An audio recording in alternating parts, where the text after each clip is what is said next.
Hello everyone, welcome to the PUBG Mobile Club Open Fall Split 2020, the Wildcard Region, where we are through with our semi-final stages, and we have the matches from the groups playing from teams of Group B and Group C. And allow me to introduce my co-host and my co-host and my co-caster. I'm sorry, I'm so in a state of trauma. There you have mad scientist troubling me throughout, and there you go. So, Ocean, 4 games today, new region. What are your expectations? Yes, and yes, and yes, actually, with the games and everything, we have to go for it. And yes, 4 games for the day, with the region and everything. If we're talking about it, wildcard region, I mean, I've heard a lot about it from Fixes as well, and from Johnny as well, from a lot of people out there, talking about the things, talking about the teams, and talking about the way the teams are actually moving forward. So today, I mean, I would want to witness it personally, so today it is. So we have been seeing a few teams absolutely dominating. We have casted Godless during the World League, the way he plays. But this time around, he's playing from a new team. That's called Team From Hell. And my oh my, all the 4 players, they are playing on all cylinders, marching in every single direction that they see. But before that, let's take a look at the prize pool distribution and see how things are gonna go about. So first position gets us 2,600 points. Oh my goodness. So we can't really stop our laughter. We were having quite a session before that. So first position gets $2,600. Second position gets $1,600. Third position gets $1,100, and 4th to 16 you have $1,100, and 17 to 32nd position you have $600. And with that as well, if you keep on winning, then you have more future avenues to come in your ways. And we've seen a lot of teams who are really capable of all this spot. And we'll take a look now at the points distribution system. Yeah, so far we're talking about points, then the new point system will be coming up really soon, but right now 20 points gets us to the first position, then 14, then 10, 8, 7, 6, 5, 4, 3, 2 till the 10th position, and 11 to 16 gets us 1 each. And this is kind of the standard drill if we're talking about it, and 1 kill gives us 1 point. Yeah. So far it comes up to that thing if you're talking, in a way, if you get a chicken dinner with just 3-4 kills, you still have 23-ish points or something. Yeah. But this is according to the old point system that we are familiar with. Yeah. Think about it. If there was a new point system, 13 to 16 will be giving you no point whatsoever. you are at 0 points, and that just degrades everything. Supposedly, 5 kills, 13th position, still 13th position. Yeah. You are getting 0 points. That's kind of a drill that will be coming out there in the future, and probably just like you said, with the future endeavors and everything, these teams will be going for. They will be competing at those levels as well. Yeah. But right now, this is what it is. Yeah, absolutely. This is what it is. And let's take a look at the groups that we have in front of our screen right now. And well, we start off with Group A, where we have Team From Hell Esports, then followed by 8-Bit. And then we have NPJ and WatchmyGP. So and funny thing, I'll tell you funny thing. WatchmyGP is a team that I have casted before as well in the previous wildcard. All right. And trust me, these players have done immense work, and I think I would love to see them. But then coming from other teams out there, CenterLink and all those things, like the names that will be out there, those are amazing. But Group B and C is something that's important for today. So BlackX team, I have casted them as well. Seal Esports, all right, Extra Esports, and Team Hype, man. This team, I mean, we have seen them in other regions as well. Yeah, absolutely. Team Hype spread throughout the globe, 3 regions, and why not make it just 4 or 5? But moving on, we have Battalion 5, but they've been amazing as well. And so is For You Quest, whom we have also casted in the Umzanji Esports League, if you can remember. So that's a different event. But you did that. Yes, Not me. yes. You did that for 1 day. So maybe you just missed them out. But taking a look at the teams from Group C, we have VelociRaptors, we have GoodBoys, we have Requiem, and we have Savage Esports. Savage Esports has definitely been the surprise package in the semi-finals. Well, during the group stages, they were kind of faltering in the middle. But yesterday, the way they played, getting 2 chicken dinners and being consistent, now they are sitting on the 2nd position.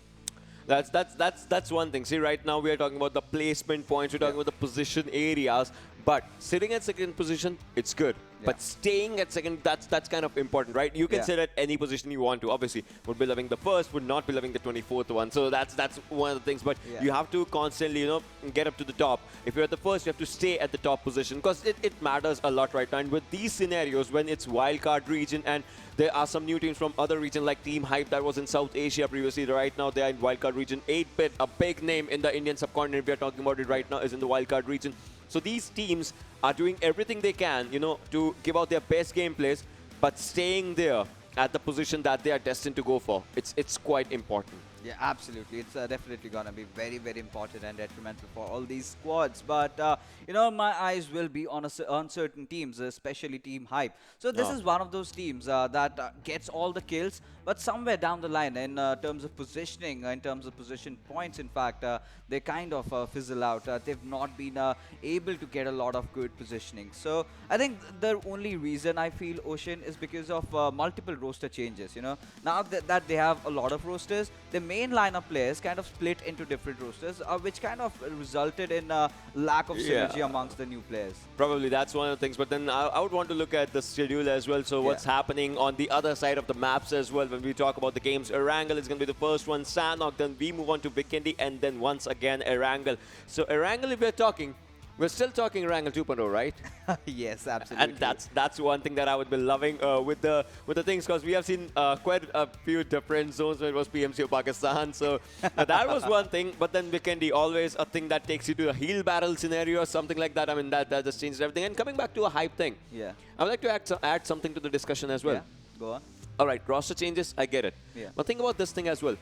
If they were playing with a new roster in South Asian region, they would still be doing good because they know their opponents as well. In wildcard region, the opponents are different, the rotations and everything. That also adds something to the change. Absolutely. We'll continue this discussion, but right now let's segue into the game and see how the first game of Erangel turns out for all these teams. And there you go. The flight path trajectory from Lipovka to its quarry, kind of a certain tilted flight path. And, we've seen a lot of certain circles lately, a lot of certain circles. And I'm pretty bored with it, to be honest. Every single time, the same drama. But, any different areas that you would love to see? I would go with this one, the one that you always used to talk, that you want to see a Zarki circle, Kamishi circle, maybe something like that. What about quarry, man? All right, so we'll move on to those things. But then the game starting from Lipovka to Quarry. I mean, Quarry is on the flight path. Might as well be in the circle if it happens. I think it'll go north. We'll see what happens with the situations. But see, so one thing's happening. I mean, the teams have started dropping, if we're talking about it. And with this, which team do you think right now in the first game might just change everything? I mean, which team do you think has done their homework both for their opponent teams and Erangel 2.0? If I have to put my money on some team, that will have to be Team Black. I must tell you, this is one team that is supposed to be reckoned with, and they've been playing amazing, and so as a team from Heaven. And you can also count Team Zeus. They've been the consistency king so far. They always make sure that they are in the top 5 some way or the other. But, well, the first game, let's see how the teams really want to change things around. Okay, so this is a quite generic center circle. Classic Erangel circle, so as to speak. Yeah, classic Erangel circle if we're talking about it. And once we talk about the classic Erangel, we'll have to see what happens with the situations and the strategies of the players and the teams, as most of the teams are trying to stay inside, not at the center, probably like the Perero Hill, that's going to be the center out there. But right now, look at this. All right, so we have our teams right in front of us, and it's going to be, if we're talking about it, the first knock, the first blood coming up from Jerry, who was trying to spot the Tom, but actually spot Musket. So that's one way. Well, is it a different setting? Are we in the evening, Erangel? Yeah. Okay, it's been a long time. And actually, evening Erangel right now, just have a look at the sun haze that just comes through the clouds, and that's a good texture, I would say. Yeah, that's a good texture. I just hope that it does not, really distract the players. They can tend to go all mushy, and you never know. But what's mushy? Please explain me mushy. I would want to know what's mushy.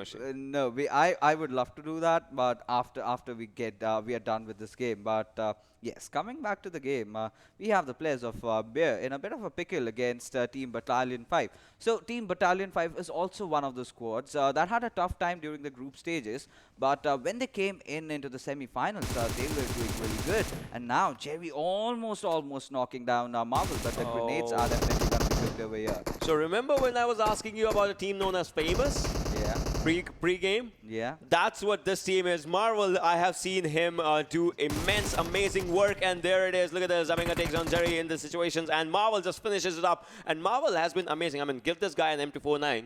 Yeah. By the end of the time, the 100 bullets turn into 0. Yeah. This guy actually has more than 4 kills somehow. I don't know. So basically, in your words, you say that he gets done with the poem. He gets done with the poem. Like, he's a perfect writer if I have to say something on. But then Bear Armin, oh my god, that's amazing. Like, Battalion 5 might be in a heck of a trouble. Another one is coming in, and another one goes down. This is looking good for one team. But obviously, not for the other one, because it's just one player remaining. What's going to happen for Battalion 5 in this one? I mean, they completely messed up. They crapped their pants over there with the way they, try to have a very early domination, but they really could not do that. And Team Bear did capitalize on that situation. And, well, now we have to see. Onik, he's just that last player surviving. He's been spotted out already. And Lord will be taking down Boss from Requiem. And there you go, Marvel being taken down by Onik. And that was a very, very cheeky move over there. And right now, oh my goodness, backup comes in time. Arimon getting most of the knocks over there. Confirmations also coming in. But Mosket was the final player who got that last kill onto which the players of Battalion 5. So Battalion 5 off to a very shaky start. But this is still just that one game. I still have enough faith. I know these lads can really back things up over there. Just those mistakes should not have to be repeated. But on the other side, if you're looking the kill feed, I mean, if you're watching the kill feed, there are still other things that are happening in these situations. But then we'll have to see what happens with the games and everything. Right now, Jal reloading the DP, and then Myung is trying to get a kill if he can. But so far, no luck. But on the other side, Quest Lord goes down. I mean, Rhythm Ace just takes down one, but then another one's just coming out there. Zeno is still out there, low HP, and that's another one as Faker gets into a Grenadier, but Requiem, they just got eliminated. I mean, I have to, kind of agree with what you just said earlier in the pre-segment, where we could, this region is full of surprises, completely unpredictable. Sometimes the games tend to go a bit slow, and sometimes, right off the bat, you see all these teams going after each other. You never know what you are going to expect. It's like a buffet. You just go in, and it's all surprises till you just open that lid, and that is what all these teams have to offer. But oh, there you go, Munke with his M24 on that 3 times. Does not really matter as long as you can connect the shots. I think it's a good range over there to easily spot people out. And well, these are 2 amazing teams, Team Black and Team Heaven. But I believe this is different. This is Team okay, so this is Team Blacks. This is the normal Team Black. We have 2 Team Blacks over here. Yeah. We have BlackTeamMongolia and just normal Team Black. So this is BlackTeamMongolia. And on slot number 10, that is the only Team Black. That is Team Black. Yeah, those are 2 different Team Blacks that we have. But right now, have a look at this area, like the military base, the new renowned military base. This is what I want to talk about, right? Yeah. If you have to rush in this situation, like if you're discussing maps and all, yeah, you have one area to rush. Suppose, all right, Azura picks up a knock from Enki, and they have to get inside the building. Right now, all right, so Heaven Munke is down by Black Manta. All right, so that's good. One M24 person takes down the other M24 person, right? Yeah. But now it's difficult to rush because now there are a lot of open areas. See, that's an open road right in front of them. They cannot rush through that.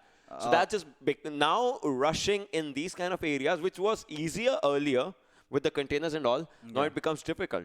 I mean, it depends. A lot of teams, firstly, are not taking those early engagements in the military base. And even if they do, I would rather prefer going in from the sides, That's a conventional way to do. But in case in this particular scenario, what can really be done if you have a smoke? Just put that one, blocking smoke, and then you can make your move. You don't need 2-3 smokes. If you use your smokes wisely, then it can be easy. But, well, Team Savage, they are going in for the bridge camp, and they can do that. VelociRaptor C47. Okay, so he's in a mood for a beach drive, and that's what he's doing. All right, but Savage Marga was trying to get a kill, but did not. But now, not for the buggy one, but was aiming for a US one. But nope, still nothing is happening. And VelociRaptor, they are moving with a proper velocity right now, and they are just not stopping. And let's see what happens in this one. Still no shots getting connected, and VelociRaptors, they are just moving and are at a safer spot. Yeah, absolutely. And now somehow they did manage to escape. How did Team Savage let them do that? That's a surprise altogether. But right now, if we take a look at the circle, a lot of teams are trying to kind of close in right now with they're just done with their loot. And the players of Cosmonaut, now let's talk about them. When they started off during the group stages, they were pretty good. The initial few games, they were amazing. But somewhere down the line after that, they kind of had a lot of trouble.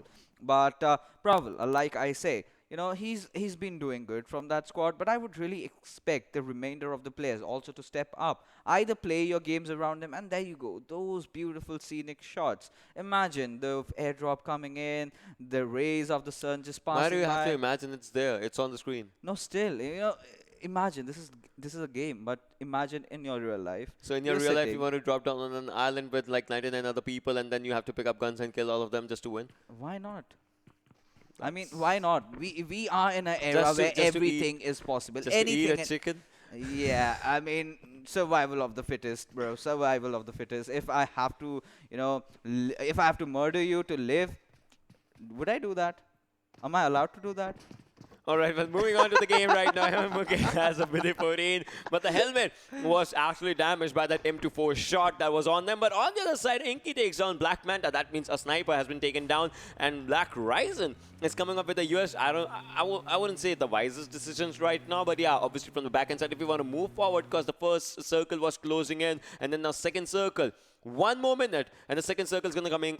Will be coming in really soon. But then look at the circle; it's still in the shifts of the mid island and the downward island. That means the upper area is quite empty. But right now, Black Azura is trying to spot the players as the players are moving forward. Heaven, they needed one chance. This is their shot. This is their opportunity. But nope, Black Azura has been taken down, and Heaven, they are looking really good. Yeah, absolutely. And you've got cover fire coming in from behind, but Charles, he does not really want to stop. And this is where all these new containers are going to help him out. The cover fire from behind is going to be very difficult. And there you go. Oh, my goodness. And BlackTeamMongolia, they've been eliminated in a jiffy, even before they could even realize that. But VelociRaptors, they've got a safe compound for themselves. They've got nothing much to worry about. So, like we can see, Ocean. Okay, so the circle kind of just tended to go a bit on the southern side, but we have seen these kind of circles that tend to play with our hearts. Usually it creates a lot of confusion. And yeah, your prediction, sir. I would want to see a water thing in this one. I mean, you see, you never know. Like, water is still there. Yesterday you casted, right? Yesterday I casted. I made a video of that as well, because, why not? But we're talking about Guys, go and follow.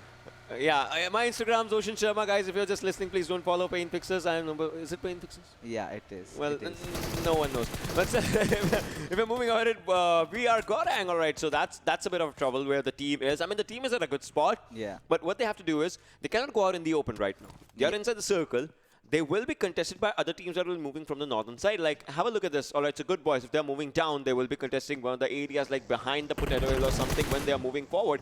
VR might be the first team that they just contest. I mean, I'm kind of surprised why no one is taking those junction areas. Yeah. You could have taken those compounds by the bridges over there, and that could be really, really helpful in either cases. Or you can just send one of your players to the other side. That is what one of the teams from the South Asian region, that is Team Elementrix, that really does that. But talking about other teams and even the counterparts, we have Team High playing, and Gurkha is over there. So, they just might engage in a fight against the players of Team Zeus, which are right beside them. And that can be an interesting one out there. But we got the players of Team Extra now having their crosshairs aimed at onto the players of Team Bear. Now we'll have to see what the situations actually come up with. Look at this. Now these are the calculations that Leo has to do. I mean, the name's Leo, so he has to do some, some loin claw kind of a thing and all those things, right? Yeah, he just has to go for a loin jump or something with the kills. Right now has 0. Yeah. Has to get some for for himself and the team. Yeah, of course. I mean, that's Leo Lion is the king of the jungle. He has to be the king of the kills right now. Wow. This is the jungle. This is Erangel 2.0. This is not a jungle, Ocean. Yeah, this is not Sanhok. Yes. But still, the second circle is going to be coming in. And oh my god, still water areas. Am I too lucky for Erangel? I mean, I don't know about that, but I certainly want to see you're just completely. Yeah, I'm jealous. I'm jealous. I'm going to take all your phones, all your jewelry and whatever you wear and then sell it off. jewelry. Yeah. See, I know you're in need of money, but I mean, let's not do this. guys, Ocean has a secret piercing. Even I don't know about that, but yeah, all right. It's so secret, oh my god. Mondo's out here just trying to spot the players if Mondo can, and then let's see what happens on the other side. Like, Zeol is moving up with a pan in his hands. Yes, I mean, yeah, we know about it, but then what's gonna happen is Hype's spotted right out there, but Exist goes down, and Exist has been finished, but a grenade is coming up. Gurkha is on the other side of the tree, so nothing's gonna hit him, but now Gurkha has to spot the players, and he spots in. The experience has to kick in from Gurkha's side, Turtle as well from the other side. Zeol's moving forward, but has to go back. 7 bullets, needs a reload, but Ronan is moving up in the same area. Hype, they are moving back. Vehicles might be on the spray, but the spray has been stopped right now, and that actually gives Hype a bit of time to just move forward. Yeah, but you know, with the loss of a player, that's definitely gonna hurt them. And Zeus, this is one of the teams that you should not be engaging from the early game itself. And they've been so dominating with their fight control. But there you go, team for your quest. Oh, what did he intend to do? I've heard of this name, Faker. You know, if you are from aware with the League of Legends community, then you certainly must have heard best this player. name. Yeah, the best player. You know, if you let's know, we can't. You know, we aren't supposed to. You know, talk about League of Legends right now because we are. And yet you are talking. Well, then let's have a look at the game right now. As Faker is just putting up some bandages if you're talking about these scenarios. And well, Kadr was out there. Zeno as well. Zeno has to spot some players like that. Might be from the side of the other team as Seal. Kupne is trying to spot the players as well. But then what's going to happen is, see, he has a ghillie suit. Might as well, obviously, you know, has some of his teammate, like one of his teammate will be having an AUG that was in the first airdrop. Wall is alive. This guy, Wally. Yeah. Watch out for him. So we'll have to see. We'll have to see what happens as Wally's out there. And one grenade from Wally, watching out from him. We did, but the nade did not. At the player who actually got the nade, he also did not. That's Zeno. And Lodge just sitting out there, has an Uzi in his hands. But then Kubne is once again just trying to move forward. I mean, if one person just overcompensates themselves, but that will be a good thing. But Qatar takes on one more. Lord has been taken. That means the backbone has been fired up. Now Seal, they can just move forward. And look at this. They are moving in a really, really good stance. And this game will be theirs, if not anything, as one player is putting up a first aid and the second one, Faker, is just sitting out there. But once again, Gupte is moving up forward. Gupte, reload and goes down. Faker's out there. Will Faker once again go down? And yes, this time he goes down. And this is all thanks to Wally. Yeah, I mean, this is quite anticipated. But hey, there you have, your troubles are not over yet. And you never know, Ronin, oh my goodness, has spotted out Kader. And now Team Seal is aware of the potential threat that is nearby to them. But, you know, Team Zeus, they know how to capitalize on situations. They knew that Team Seal were at their weakest position. And they did want to capitalize, but then they realized that they are back on their feet. They're good to go. They can re-engage. So they are also backing out as well. I mean, as of now, yeah, that's totally true. But then we'll have to see what happens with the future perspective as Zeus Ronin is moving on forward. So this is a good rotation. I would just have a look at the map area. Yeah. They're rotating from the sides of the blue circles, right? So, yeah, exactly. I know what you want to say. I know what you want to say. I know what you want to say. Can we have the map feed, please, on the screens? Yes, please. I mean, I would love all the audience to watch how the circle is gonna play with the hearts. Please, can we have the map feed then, right you know, now? Team Black, over there, they are going after the players of Team Bear. And oh my goodness, Team Bear are in a little bit of a trouble as well. The Team Black is pushing on towards them. Action and sneaks. They are peppering down a lot of ammo over there. And there you go. Before Team Bear even realized, they also got eliminated. And well, a few of the teams off to a very, very good start. Oh my god, another water map in the making right now, is it? But look at this. Oh my god, Stry. He was just pixels ahead from being, you know, pixels behind from being burned alive, if I have to say it like that. Is smoking up right now. That's a good decision. Back and forth, 2 areas just covering the smokes. And look at the map. Look at the map area. Hype Turtle goes down on the other side. They are doing really good, if I have to talk about it. And look at this. All right, Kai. Has a Bison, does not have any heals, like has bandages, but you know, bandages take a lot of time. Yeah, and Ocean, I gotta ask you, has the grasses been just been a bit taller? Yeah, because some areas, yes. Yes, because that is what we get to see. And there you go, the members of Team Seal again engaging, finding a few knocks. But right now we have a bit of a pickle over there. Yall takes him down, will instantly confirm the kill. Team Zeus off to a very good start. 4 kills already for this team. They've still got the players of Team S.Cloud right in front of them. But I have to see if they've spotted them down. But Rad, oh my goodness, he's in a very cheap position. Oh, Zeol is actually engaging with the players of S.Cloud. Might just get backstabbed as well. So let's see what is going to happen. There you go. Ice spots down. Oh my goodness. Team S.Cloud, they're off to history. They are history right now. We have 9 teams remaining and 29 players surviving it in this one. But Strat, he's doing good. His strategies are good. I mean, look at this. He is using an Uzi, but not anymore, as in this situation, Zeus says lol and actually takes a kill in his hands. I mean, that was a backstab that we did anticipate, but Sneaks. Oh my goodness. Just shying away from some centimeters, or else the vehicle would have exploded right over his face. And, well, VelociRaptors, their woes are still not over yet. As of now, nope. But then what's going to happen, we'll have to see in these situations as the fourth circle is closing in. But on the other side, Wally goes down. Zeol is looking at another level right now. If we're talking about it, I mean, just he spots the players, he goes with the shots, he just sprays it down and does not let it down slowly. As Sneaks is also trying to spot the players. Once again, 3 kills on his side as well. 3 kills on Zeol's side as well. But they haven't spotted each other like head-to-head. It's not a fight, but one more.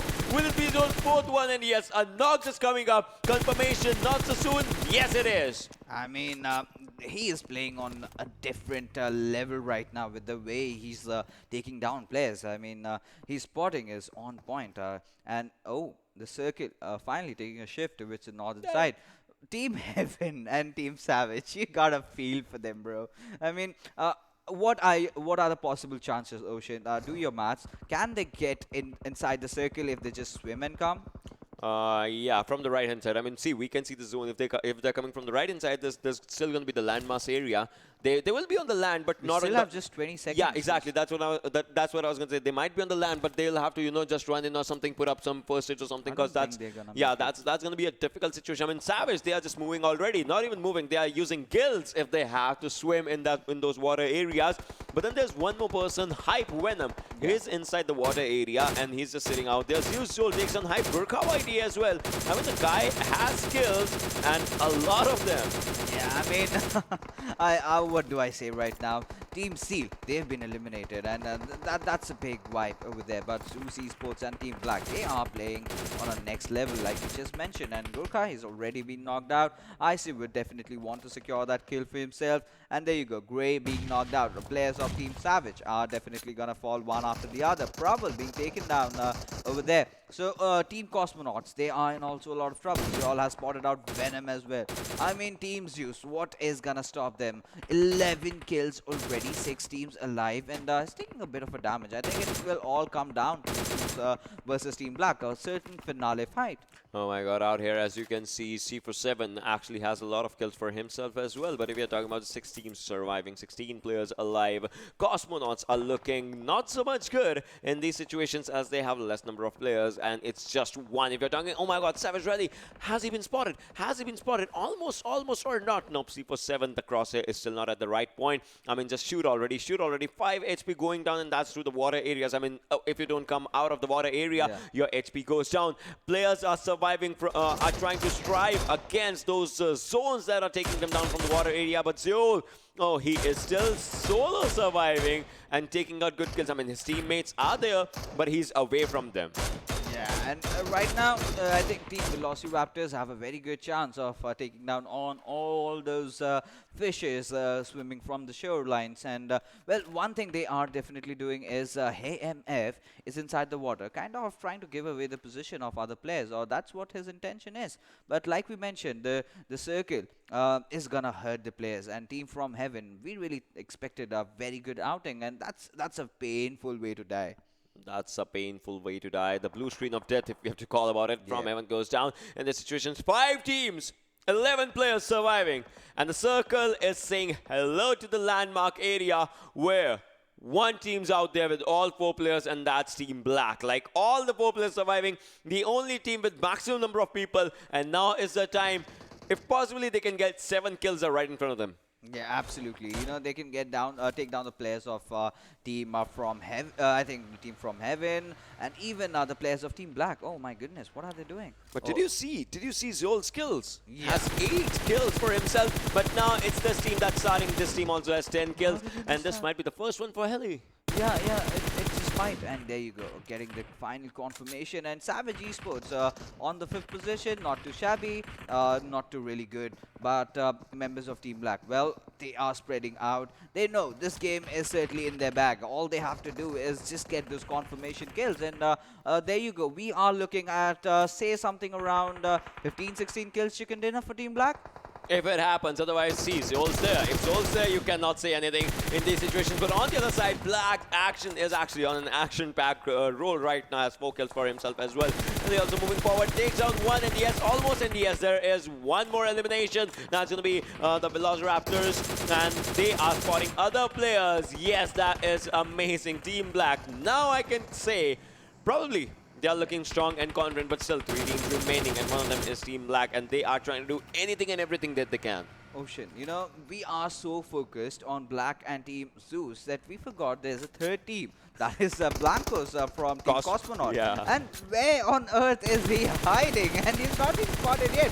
Imagine he gets the 2nd position. But there you go, Action taking down a few players. The grenade coming in really far. I mean, that did quite some damage. That actually did some damage, but right now there's going to be, if we're talking about it, I mean, the situations are quite not so much bad for Cosmonauts players. I mean, they still are, they are just sitting out there. Look at this, one player just sitting out there and trying to take a fight for the 2nd position if he can. Just surviving, the survival of the fittest, we say, by hook or by crook. That's one thing that's happening.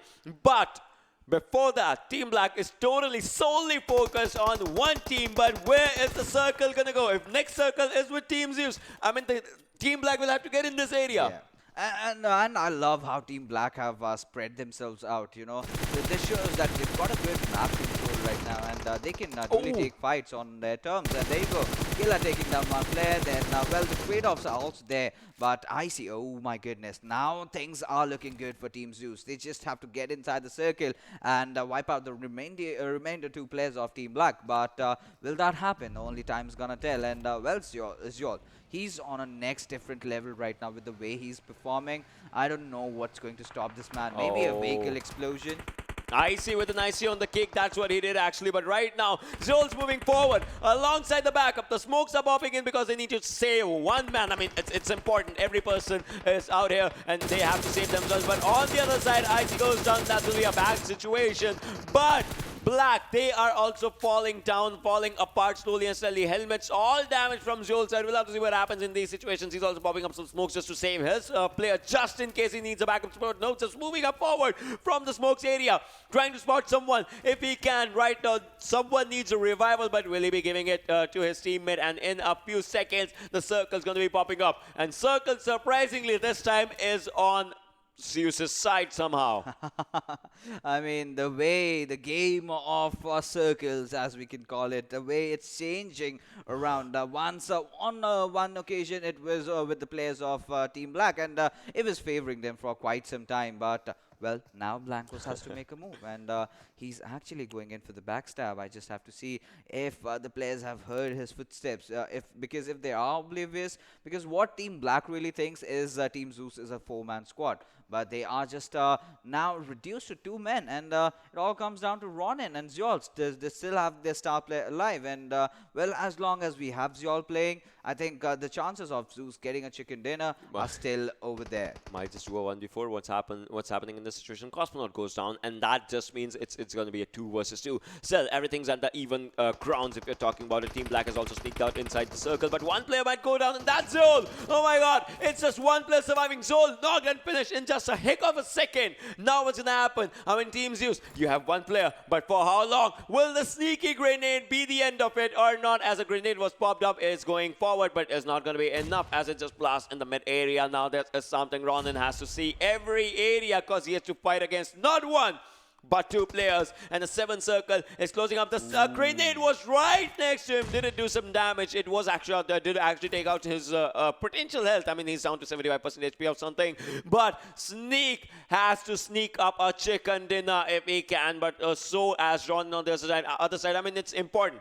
Ronin, if they win, they get 16 points, 2 for the kills out there as well, and that's going to be an important one. But on the other side, Team Black, they also have to get a lot of points. I mean, they already have a lot of kills. Might as well take one more for the bank and 20 points, because right now it's not that much about the kills. It's going to be that 14 and 20 mark. Yeah, absolutely. You know, both the teams have got the number of kills that they wanted, and whichever team gets down on the second position, they will not be too sad, because they've got enough kills to compensate that loss. But right now, as things stand, the players of Team Zeus, in fact, that one single player that we have is Ronin, I believe. He has to get inside the circle. He's alone right now, and he's in the open. So that's what is going to hurt. But what Team Black have really kind of done wrong is deploying all those smokes right in front of them. That kind of blocks their vision, and I don't know how that is going to work out for them. But it blocks one player's vision, if I have to say, from Ronin's side, but Sneak's still out there. Like, he has a wall cover. I mean, he can take TV. He just has to spot a moving pixel. If he spots it, just shoot it. I mean, that's obviously where the player is. It's nothing else. No one else will be out there. But I would say it's a bad situation for Ronin, because kind of, in a way, they already know where the player is. They know he's out in the open, so they have to focus on one area plus a circle. Circle's not helping him anymore. The zone's kicking in. That's something that's very bad if it's happening. Oh my god, what's gonna happen in these situations? I mean, the zone was out there, and that actually gives the other team a chicken dinner. I mean, 20 points is what they get. You know, talk about predictions, talk about names. We did say Team Black, obviously we put our money. Now Ocean is gonna buy me a chicken dinner. You're getting a cycle from it, that's all, kid. I mean, I would love that. I mean, that's lovely. I will treat you to a chicken dinner. If you give me a cycle. A 3-tire cycle. That's daunting. That's well, Team Black actually got an impressive chicken dinner. Talking about it, and have a look at the MVP. I mean, Zeus 9 kills, 1-3-0 damage, and 24 minutes and 25 seconds survival time, and 8.87 kilometers of distance covered. Should have been 1, 2, 3, 4. I mean, just ask him to shoot a single 9mm bullet to someone's leg, and that's like 4 damage or something. So there you go. 8 kilometers of distance covered, 9 kills, and 1230 damage. That is what Zeus has done in this particular map. And the way he's played, I mean, right from the get-go, he was just going all in. Every single squad he spotted. And the best part, this team did not really overextend, did not really overcome it. You know, there was one fight where the players of Team Black were engaging. They just wiped out. They went in. They saw the players, but they instantly retreated. Against Team Steel, I guess, that was just the fight in the northwestern side of farm, those compounds. And that is where you need to know that's where you draw the line. That's where you know when to overextend and when to not. And now let's take a look at the top 5 players that will be joining Zeus in the list. I mean, Zeus, we saw him already, but then Killer comes up with 6 kills, so 9 kills for the first. But then from Team Black, I mean, if you're winning, one of your players is doing impressive work. But then not just one, 3 players are out here. Yeah, absolutely. And Team Black, well, you know, both the teams that came top 2 are in the list. We have Action, we have Sneaks, we have Icy as well from Zeus. I expected a bit more from Ronin, but it's okay. It's okay. They're Team Zeus. They still are happy. They have got a good position, and it's all about being in the top 15, because in the finals you have no chance team waiting for you. So only 15 teams are gonna make it to the finals of the PMCO Wildcard Region. Yeah, and that's important, because no chance right now.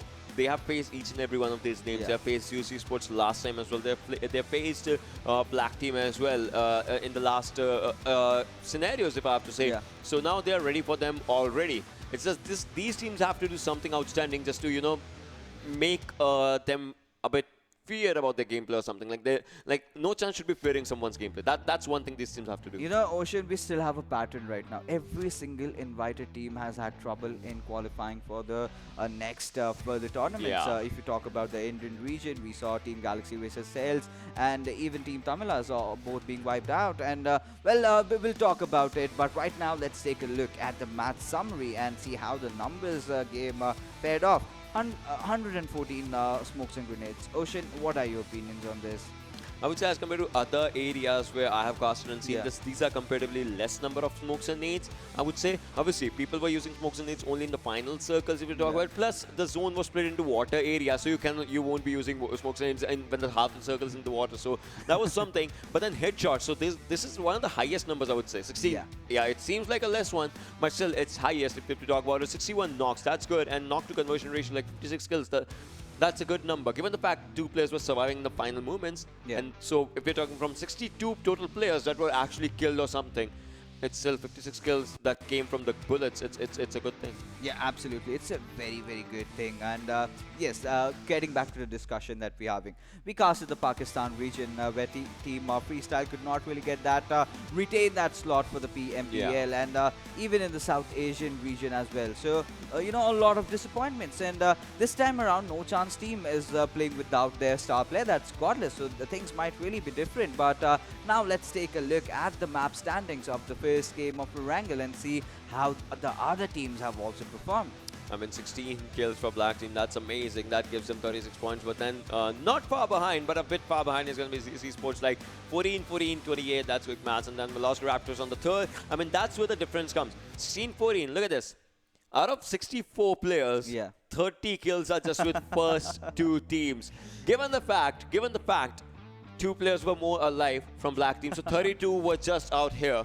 50% contribution is in the first 2. Yeah, absolutely. You know, we did talk about unpredictability, right? So that's how it went. And you know what difference does that make? Look at Cosmonaut. They have 0 kill points, 10 like placement points. So that just showcases that other teams single-digit kills, right? And that too, not more than 5.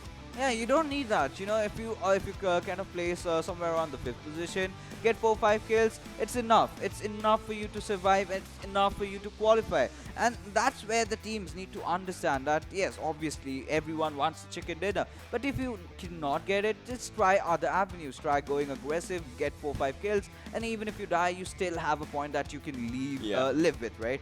But taking a look at the bottom half of the table, a few disappointments out there. Battalion 5 being the biggest one, getting eliminated right off the get-go. And Team Bear, they started off well. They got 5 kills, but really could not carry forward the momentum. Yeah, the teams, quite a few teams got eliminated early without any kills, but then Requiem was the one that actually just had 1 kill. S.Cloud had 1. I mean, GoodBoys had just 1 kill, so it kind of just, you know, falls down to a lot of things. Plus, there were some things that just played much more aggressively as compared to the game. If I have to talk about the zone, think about it. Water, I mean, land, water, land, and it just goes up. So the teams that were coming from the southern side, they were trying to reach inside the circle, could not reach on time. And I remember you saying this is not a good way to go. Yeah, absolutely. You know, that hurts, you know, just getting finished off inside the water, suffocating and choked to death. That's what you feel. But, you know, Ocean, you just cast it. No, I know where you're trying to go with it, but you know, I'll just get back to the games that you've casted. But before that, we will be heading towards a short little break, and on the other side, we have the map and the action coming in from Sanhok for you.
Welcome back, ladies and gentlemen. You are watching the PUBG Mobile Club Open Fall Split 2020, the Wildcard Region, where we are on with our semi-final stages. And now we are done with our first game of Erangel. Now we'll be heading on to Sanhok. So before we get the game started, any early predictions or anything that you want to add on? I don't know. So if you're talking about Sanhok as a game, as a map or something, see, it's a faster game. So let's just, dive into it fastly or something. So there you go. Let's just dive into the map and go into the rainforest as we both will be sipping on our pina coladas while we are casting. And there you go. So do you have ruafza or something? I don't know. Pina coladas. I mean, I'm not sure about that. But we'll give you the mocktail one, not the let's see what happens. I mean, with the flight path from the downside of Cam Bravo right now till Tambang is where the flight path is. Spina and Bootcamp major areas are going to be out there, but the teams. Yeah. I mean, I see a few faces going to Paradise side. Like, it might just go for an early engagement. And talking about early engagements, that's a thing that we saw in the previous Erangel game as well. Yeah, absolutely. There are games where right off the get-go, you have all these teams going after each other, competing for their respective drop locations.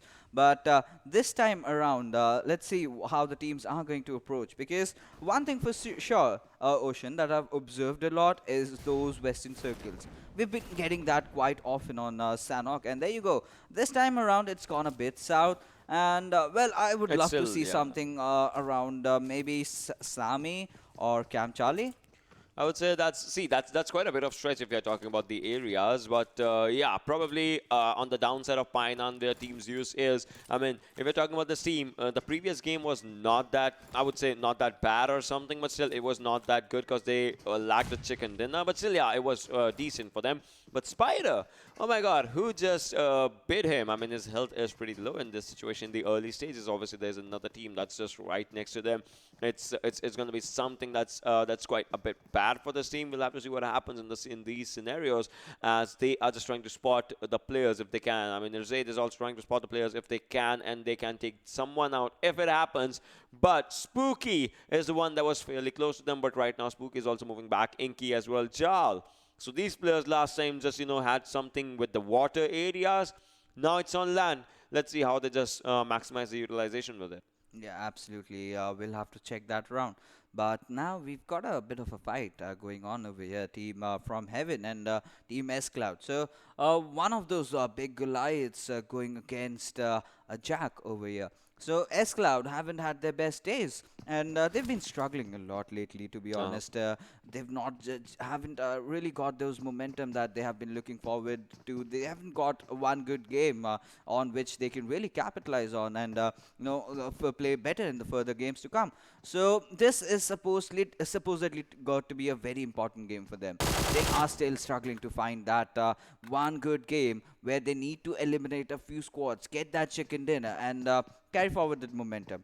But talking about Team FromHeaven, last time it was quite an unfortunate exit because they were on the other side of the island, and they just got taken down very painfully, in fact. So this time around, they are going to be looking to get a good top 3 position.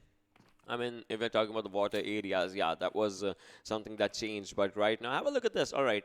S.Cloud's Mondo, he's quite on the upper area. I mean, he has a very good area. Yes, exactly this one. He has a very good area to spot all the players. He can give exact areas. He can tell about exact positions and can take some people down. I mean, that's one thing that he has. Oh my God, he did spot Jal, but he did not shoot. I don't know if he did not see in that direction. I mean, because Jal was right out there. But all the other players will still have to see what happens because Heaven's players, they are moving forward. Even with Mondo on the upper side, Heaven is doing really good. And S.Cloud, it's a matter of time. They might just go down. But Heaven, they are concentrated in 1 or 2 buildings. That might just be a bad situation for them because right now Heavens haven't spotted Mondo, and Mondo might be a game-changing player in these situations as Heaven is trying to move forward in every way possible. Mondo has spotted all of them. Mondo's not taking shots. Trigger discipline coming up now. Sees one, takes one. Nope, no. On the other side is Zaid's grenade. That takes down one. But so far he has also gone down. But now it's his time. Mondo, do something. I mean, he messed up on multiple levels over there, but can't really blame him. Has that Uzi hasn't got enough ammo on his M4, I guess, and he's just shooting at that steel door over there. And Myunke is certainly gonna go in for that revive, but the flank is coming in from the right hand side, and not a single bullet from Mondo being connected. And Team Hype is in the nearby fray. They might just chime in into the fight as well. But let's see how things are going to work out, because Team FromHeaven, they honestly don't care about the threat from above. And there you go. Inky taking down Taco as well. Nirzad getting an exit over there with the confirmation. And it's just Mondo who will have to back off. And is it frustration? I would say that it's quite bad, wherever it is, from Mondo's side. But see, someone heard gunshots. It's Team Hype. We'll have to see what Team Hype actually does. Like, what's their POV in these situations? Because they know there was someone, and right now again, just Chal putting up some smokes because he knows there was some player. But Venom can spot one, takes one down. Yes, that's Team Hype's POV. They spotted the players. They are doing amazing. They are doing impressive right now as Team Hype takes down one. But Team Hype is just 3-man squad. Yeah, I mean, that's gonna hurt them.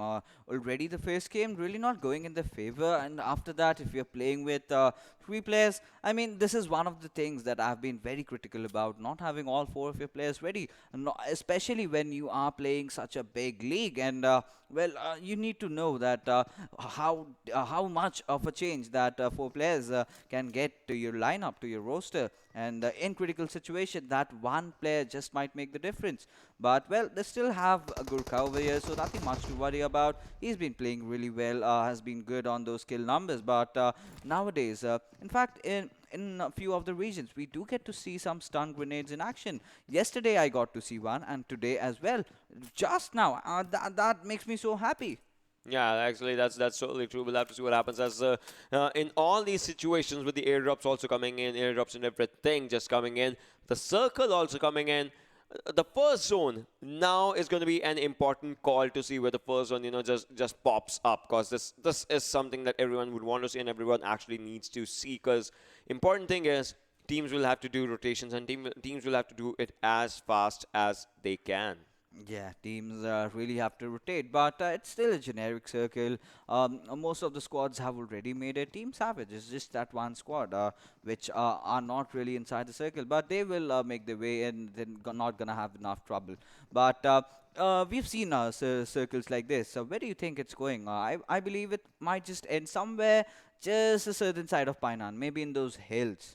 Might just go for it. I mean, yeah, Painan is a very good area, because probably right now it's in the center of the circle, right? The circle center is where Painan is. So first and second zone is going to be out there, but Hype Gurkha White, he is also looking for something, and that is kills, and he is going against 7. I mean, he's just not leaving them alone, come what may. And it's kind of a chase where Heaven was doing something with the other team, that was S.Cloud, and now Hype is doing the same with them. But Beer Musket, all right, this is a bad thing, because Musket was also like engaged in the early fights in the previous games, and now once again in this one, and this time Musket just went down. I mean, he's the best player of the team, and the best player going down in the start, that's gonna hurt. And teams are Zeus is running. Well, these lads, of course, if you're against Zeus, you've got to anticipate those quick knocks. That's amazing. Look at this. His gun's not. It's just glued. It feels like it's glued to that area. That's very good. Yeah. Of course, you've pruned in. You've got all those attachments. You've got the tag stock. Had he had a compensator, it could have been even a better spray.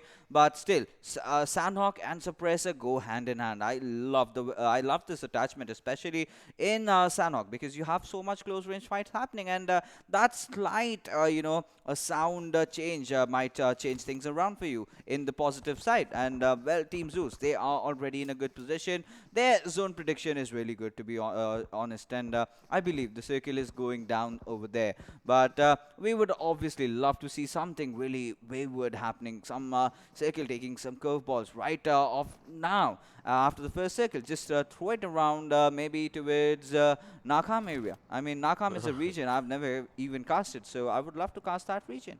Yeah, those areas. I mean, so you're saying like something like shore corner-ish area or Yeah. something like. Obviously, still once again, water In water Sanhok, areas is coming up yes. and all those things. But we'll let us see what happens. Use IC this time has a team right in front of him, and this team was the one that actually got eliminated earlier in the previous game as well. Like Requiem, if you're talking about them. But what's gonna happen as Ace is out here? Zeus IC has a Tommy gun. All right, this might just change quite a lot of things for them. But on the other side, look at that. They are still getting shots from the right-hand side as well. And Zeus run goes down, but by the Ace. But Ace goes down by a grenade. I mean, that's how the team Zeus loves to play. Ronin will easily get that revive, but things are going to be a lot tougher for Ace over there. And Zeus, they are now backing off. The smokes have been deployed. So I've always, been talking about one single thing in this particular map, that you should never overextend your fights, because if you tend to overextend, you are going to get third-partied. And Battalion 5 did try to do that, but they were on the receiving end after all.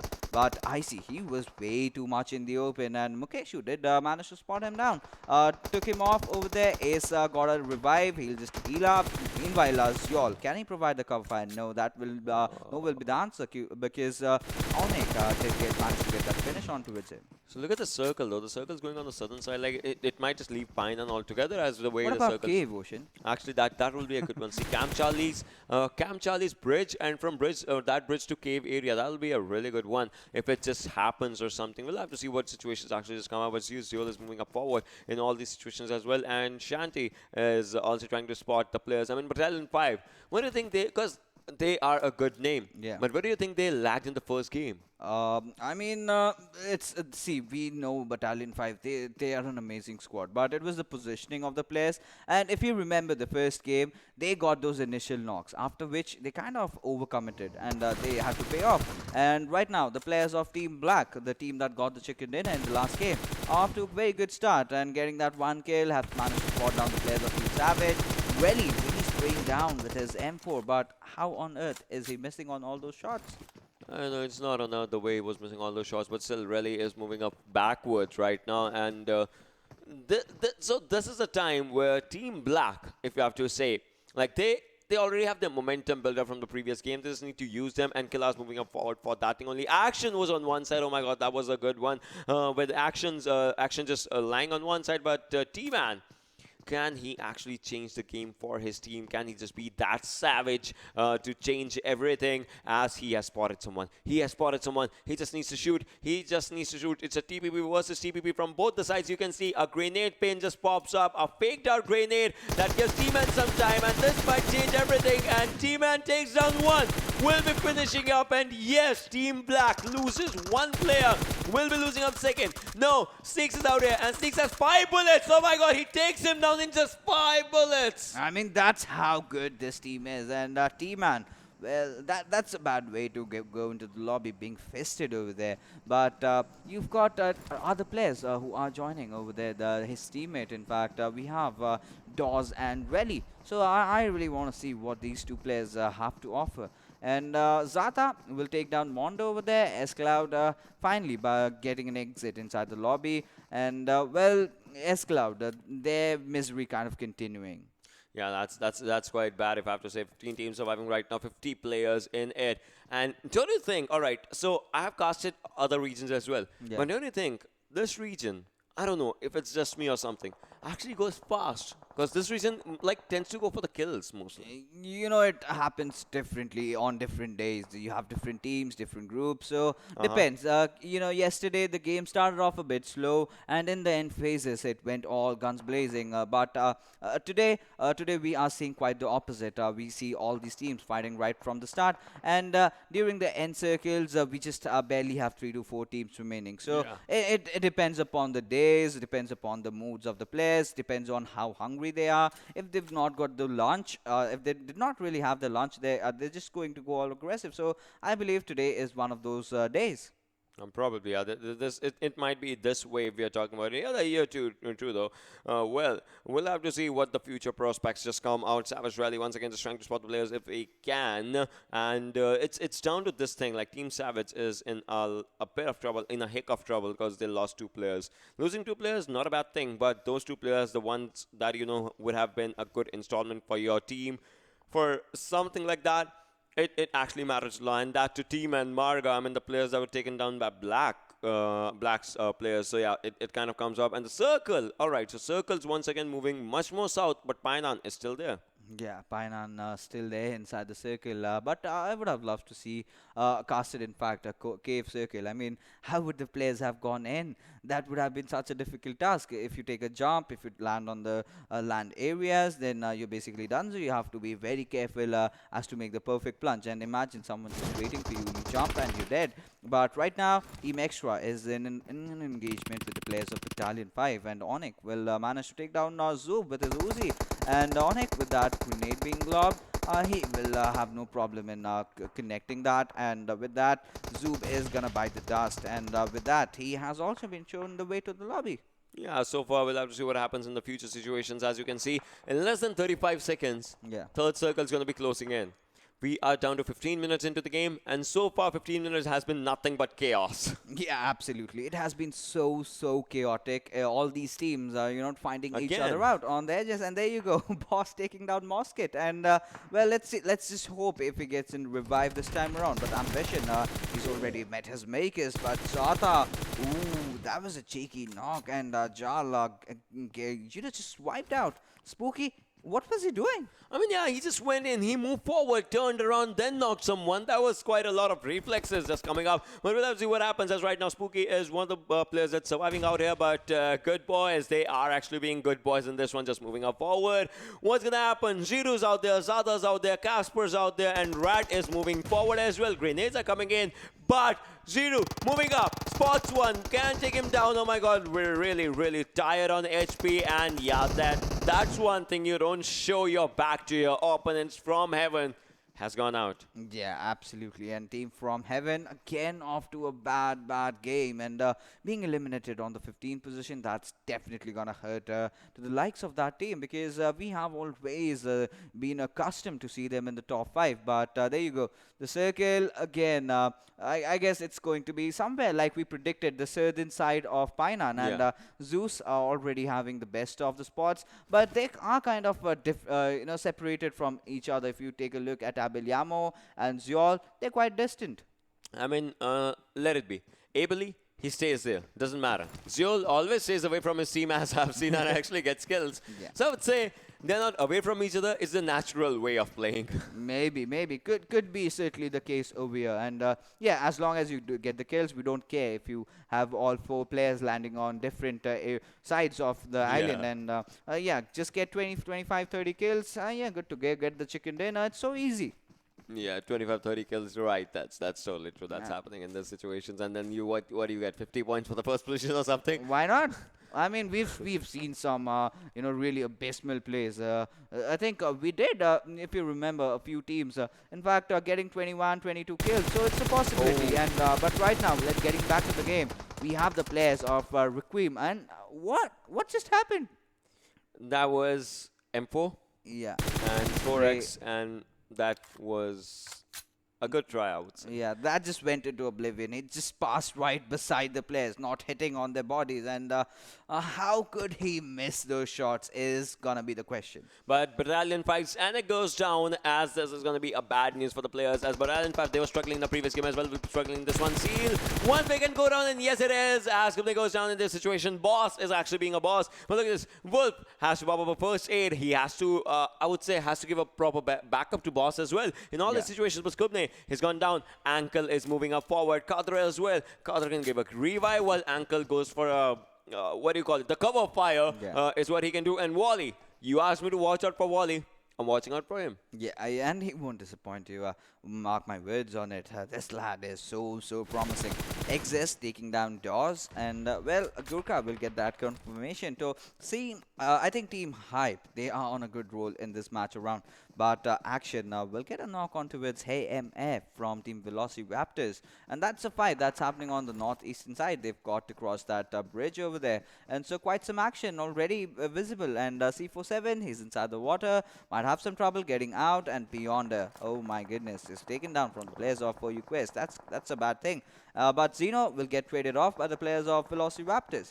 But Team Extra Esports, they're just running. They don't care.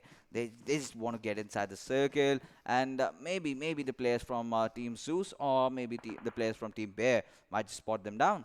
Fakers out here, Lords out here. I mean, they have to cross a bridge, but on the bridge or under the bridge, if I have to be more precise, there's Team Black, the Mongolian one, and they go down. One player goes down. Manta's out here. He has been taken down, and yes, Blancos goes down as well on the other side from the same player. Oh my God, what just happened? CE's Beast, his grenade took down 3 players of his own team. And there you go. They've been eliminated. I'm not saying it. All right, I understand what might have happened is Legends. So Legend is the one that got eliminated in the final moment. Yeah. One player might be nading. He just moved to the other side, and the nade just comes in and pops 3 players. Yeah, I mean, or maybe he could have just been angry there. You know, like we play and I do not get those scopes or the first aids, and what I do is oh my goodness, wait a second. Oh, what? He just jumped? He tried to jump, but no, boss goes down, and that's going to be the end of Requiem. What is happening? What He happened? tried to jump back inside, but he got Knocked taken and down. then he jumped. He jumped, yeah. Okay. It's kind of, I would say, That pixels defies difference. physics, right? Quite a lot of things. Well, Gorang's moving forward, but look at this. 7, his health has been taken down. I mean, he'll just go down with the play zone. In these situations, nope, Action has an action-packed gun. That's MP49. Yeah, and let's see in Ocean's word if he can write a poem out of it. But let's see, Ronin from Team Zeus. They've got 3 kills this time around. So can say they're just waiting for that opportunistic moment to really strike. But the players of Team Extra, they are playing on the edges, and this might be a good approach. But oh, well, the circle throwing a curveball going down to the southwestern side, and Team Seal, they find themselves in the center of the circle. Yeah, that's going to be something. But look at this. Battalion 5, they're outside the circle. But for how long? Because Mara is waiting. I mean, he should wait. He should wait even right now. I mean, those are 3 good kills. No doubt, he's 150 meters away from the circle. But good kills. Nope, he chooses circle. I would say that's a wise decision as well. No. See, I would say 150 meters, right? So he kind of has to move forward as well. See, in Sanhok, you can really get in 150 meter would not really be much of a troublesome situation. But imagine getting 3 kills and then moving inside the circle, because you already have 2 of your players already way too much ahead. Can be that sacrificial rat for the team and just take a bullet. I mean, that's totally true, but right now Heli has a Groza. I mean, so many airdrop guns being used in these situations. M249s, Grozas. Heli, he should not have stopped here. I mean, he could have gone. I mean, that's now he's it's his choice. now he's taking a fight against the circle, and that's going to be a bad one. Spots one as well. Gurkha Whitey right now. He's trying to move left and right, left and right, left and right. 1 HP. Whoa. Oh my God! Gurkha Whitey, did he do that? Yes. No. Yes. No. He took down Gurkha Whitey, but Gurkha Whitey did the damage, and then Playzone took him down. I mean, like Ocean, we have to be honest about one thing, that the players could really do better with the sprays, with the M4. I mean, that's one of those easiest gun, and you know, there was, I think it's just the pressure. We've never handled that, and that's the reason why it comes out from us. You But have once. no, I wasn't that good enough. So yeah, You still aren't, but well, still let's talk about it. High Venom's just out here, and then the circle's also doing damage. Look at this. Now circle. Now this is where the things get tricky, right? If you're outside the circle, we get it. In Sanhok circles, you can get inside the circles easily. Yeah. But once you're outside, you step outside, you're at a different dimension. That dimension just takes down your health. and yes, it absolutely hurts you so much. After 4th circle, I would highly advise players not to really try to remain outside the circle, because it gets really difficult to give all those rares, and the first aid pops. But there you go, Team Bear off to a very good you know, matchup out there, you know, taking down players one after the other with those grenades and molotovs being lobbed on. And hype, there you go, they've been eliminated, the last player also being wiped out. Let's see, 5 teams remaining, but BM must get moving forward with a victor in his hand. That's going to be a good one. I would say that's a really good decision coming up right now with SMG's improvements in this update. And yes, it is. It takes down 1 extra. Esports gets eliminated. And PM Marvel was the one using an Uzi as well in that situation. That's really amazing. GoodBoys. Zata takes down 1, and Zata is trying to take the second one out there. That's going to be Wally. If Wally survives, let's see what happens. But Alien 5, but on the other hand, they still have a good area, but ZeusEsports, oh my God, this guy's still surviving. Yes, absolutely. How on earth he is doing that? That's quite a shocker over there. But right now, Zeol has been spotted out. But Wally will be getting a few knocks out there. Casper knocked out. Rat is going in for the revive. But none of the teams are choosing to play from the center, and that's a good decision. With the way the circle is, you've got nothing but just a few stones and a few trees to play around. So the edge approach is definitely going to be more viable for all these teams. And Casper, he's healed up. He's dropped those smokes right. And Kubne is burning. I mean, what do you do? Just roll. Yeah, you gotta roll right now, but don't just roll with your gameplay in this situation. 40 more seconds for the 7th circle to just come in. 4 teams still surviving. Zeus Soul still surviving out in this one. Seals players are out there. GoodBoys as well, but GoodBoys have been spotted by Wally. But Wally, he has a corner right now. Back inside, there's the zone. He has to get out. No matter what happens, it's gonna be the end game probably. Yeah, absolutely. Could just be the end game. And Team Seal, if they just play the cards right, this is an easy chicken dinner for them. Marvel being killed off over there. Still trying really hard. Has taken down Rat, and he's gone after a second. He's gone after a third. Is he on a prowl? Has he eliminated the whole squad? Has he? Yes, he does. He goes for a 1v4. What is happening, Ocean? Zol is an absolute animal right now. Whatever he does it in the best ways. I mean, that's what we were talking about. He does not need his teammates. Even if he's alone, he brings results. And now it's 3 teams. Oh my God, 3 teams is going to be a difficult one right now. But what's going to happen as BS Squad is just out there. But in front of them, it's going to be a good team. And look at this. One smoke. It's just out there.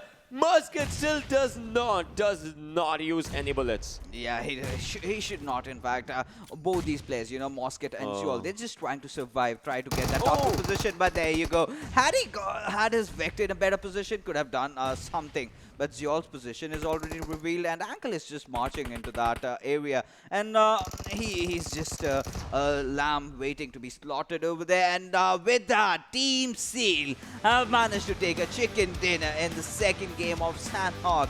An amazing gameplay coming out from the lads. And it was just not Wally, but all his teammates combined together that got themselves the chicken dinner. I mean, it was amazing the way this happened in these situations. If you're talking about the numbers, if you're talking about the kills, not as much as the first one, but still pretty decent. And Zeol, oh my God, 5 kills for himself. Went on a rampage.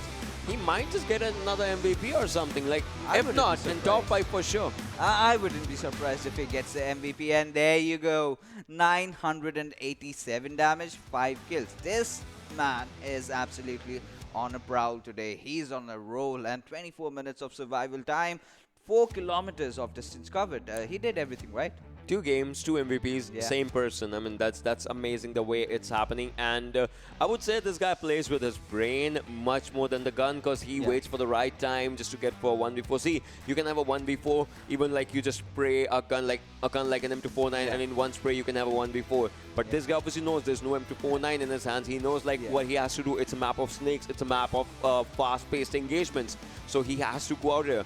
But a question in my mind, what are the other 4 players besides Zeol? Because that's going to be something. So we'll have to have a look at the top 5 players as well. Yeah, absolutely. And joining Zeol will be Zata, then followed by Rat and Onik. And then we have Ronan, Zeus's comrade. But it's not been a very high kill affair from all these players. We've seen even better numbers. But Zeol having 5 kills. So this shows one thing, that everyone else have also chimed in. Everyone else has also picked up a few kills. And the team that had chicken dinner, no player from them, that just showcases, not a big kill gameplay. Maybe a big kill gameplay, but not overalls, not one player just outshine. It's like a team effort that's shown. And Beer as well, the Beer squad that was in top 3, that is also not out here. So that's going to be something. We'll have to see how many numbers do they get in the leaderboards for this game, standing and all those things. But man, the final circle, I mean, starting from the Painan side, going down. So players had just one area to move in, and that I would say was a really good decision. Yeah, absolutely, it was. But let's talk about Zeol's 1v4. So he was a very smart player, we know that, and we did not get that on our screens. But with the way he waited for the perfect opportunity and just backstabbed every single player before they even realized, took down the one player with just 2 players with 1 single spray. But right now, let's take a look at the match summary and see how the numbers game has happened in this particular map. And there you go, 110 smokes and grenades in Sanhok. We can certainly live with that. 7 headshots is a decent number. 60 knocks, out of which 51 kills confirmed. Could have been better, but still okay. Yeah, that's really good. And the airdrops, I mean, we saw him to 4 9s. Yeah. We saw Groza. Grozas as well. 60 knocks, I would say it's really good. And 51 kills. And obviously 4 players were surviving out there by the end. So a team that has all the 4 players, that the team actually got, you know, the chances increase. For you to get a chicken dinner. Even if a person knows how to do 1v4, your players can just, you know, wait out. Because Zeus's Joel was on one side of the ridge, but there was the zone was also arriving. So had it been a different situation, had he taken down 3 players, the 4th one could have just sat out there, waited for the circle. Because already everyone was doing damage, nevertheless. Yeah, absolutely. Everyone was just... I think the players of GoodBoys were kind of distracted over there. They were engaging in some different direction, and there from nowhere, he just comes in and takes them all down before they even come to realize. But right now, let's take a look at the map standings and how things have fared off in Sanhok for all these teams. And like we can see, it's been an even trade-off affair, you know, right from the start till the bottom. You see some or the other kills being taken. ZeusEsports getting the chicken dinner with 26 points. On second, we have ZeusEsports with 9 kills and 23 points, just with 3 points difference over here. There's a positive impact of this kind of, you know, point distribution, I would say. This kind of kills distribution, that each and every team quite gets a kill or 2, if not 0, because like every team in the previous one, if you remember, 2 teams had like what, 32 points for themselves, like along with the 2 players surviving. So there were teams that had 0 kills, like Cosmonauts had 0 kills in the previous one. But now if you're talking about it, there are teams that actually have a kill or 2 even in the top 8 scenarios. But then we'll have to move for the 9 to 16 to see what happens in that one. And just one team, that's VelociRaptors, they have no kill. Otherwise, each and every team, see, even if there's 1 kill, it shows that they were going for a fight. Yeah, absolutely. You know, they did try at least. Yeah. That is definitely visible. VelociRaptors, they were not in the good waters this time, and they had to be on the receiving end and being eliminated early. That's gonna hurt them a lot. But a few other teams, if you talk about the big names, well, team FromHeaven could have done really better. Savage Esport, with the way they started things off yesterday during the semi-finals, they were, you know, from hell, that was the team that played 8 games and were on top. And this team, Team Savage, they just played 4 games and they won the 2nd position. So you can imagine the kind of dominating performance that they had displayed yesterday. But, well, that just could have been one day. They have to keep this momentum going. But with that, let's see how things have changed in terms of leaderboard, and let's take a quick look at it. Yeah, that's totally true. We'll have to see how the things have actually changed. But top 3, there's no change in top 3 right now. But ZeusEsports, look at them. They are just slowly and slowly crawling, and that crawling is for good, right? I mean, 91, they can be in the top 3. If we are talking about the top 3, like the prestigious positions, if you're talking about it, then it's Savage Esports. They have gone a bit down. I mean, it's out here. But Seal Esports, all right. Peer, all right. WatchmyGP, I mean, they are not playing today. So that's one thing that they'll be going down no matter what happens. But then... I would say it's pretty good, like from Nepal Esports. I want to see if a team can actually, I mean, it will, like Black X team, they can just, you know, just dominate on the first position by the end of the day. Yeah, absolutely. They can certainly do that, because Team From Hell, they did not really have a good day yesterday. They kind of messed up all their games. And, well, taking a look at the next page, we have a few teams. We've got Team From Heaven. Then we have Team 8-Bit Battalion 5. They also had a good start. They even got that first chicken dinner in the semi-finals. But after that, somewhere down the line, they've kind of dwindled away. But Extra Esports taking a rise. We have to still consider that a few of the teams have already completed 8 of the games. Yeah. And few of the teams are just sitting at 6. So in the next 2 matches, you never know if someone from around here can get the chicken dinner, or maybe gets a double back-to-back chicken dinner with like say 30 kills. Like 30 points from one game, and they're good to go. They might just make it to the top 5. But moving further, these are the teams that are in a whole world of trouble. They really have to step up. NPJ, look at them, 8 games, just 18 points. How difficult the journey is going to be for these lads. I mean, on 15 and 16 position, the teams that there are, they both have 41 points and 40 points for GoodBoys as well. I mean, GoodBoys, they did decent in this game right now. If we're talking about it, for UQuest, they are still out there with 38 points. Yeah. So we still have to say, I mean, if we're talking about the teams, some teams can actually just come up. It totally depends on what kind of gameplay they will be showing up in the coming 2 games, because 15 is the goal. Top 15 is the goal right now. Otherwise, you might not get a chance to play with no chance, I would say. I mean, I'm actually excited for the finals where we see the new team of No Chance coming in. Well, it was just godless that time. Cosmonaut really could not step up, but this time around, he might just have learned from his mistakes. But right now, we will be heading for a short little break, and on the other side, we have the map and action coming in all the way from Vikendi for you guys.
Hello and welcome back. You guys are watching PUBG Mobile Club Open Fall Split 2020 Wildcard Region, where we are on with our games from the semi-final stages. And right now, let's not delay any further and just get inside the action that we will be witnessing from Vikendi. So, Phoenix, now that you've joined and you were watching all the matches from the sidelines over here, so what do you think is going to happen in Vikendi? I think so. The map Vikendi is a very unpredictable map because if we talk about the zone, it is always sometimes it favors the water area, and at the last moment, at the 5th or 6th zone, it take a hard shift and it favors the land area. So the teams who just expect it and just play on the edge of the zone, they are going to have a little bit problem if they are going to play on the zone. But let's see what is going to happen. And I must say that if I'm gonna predict that the zone is going to be at the Goroka area. What do you think, Vixen?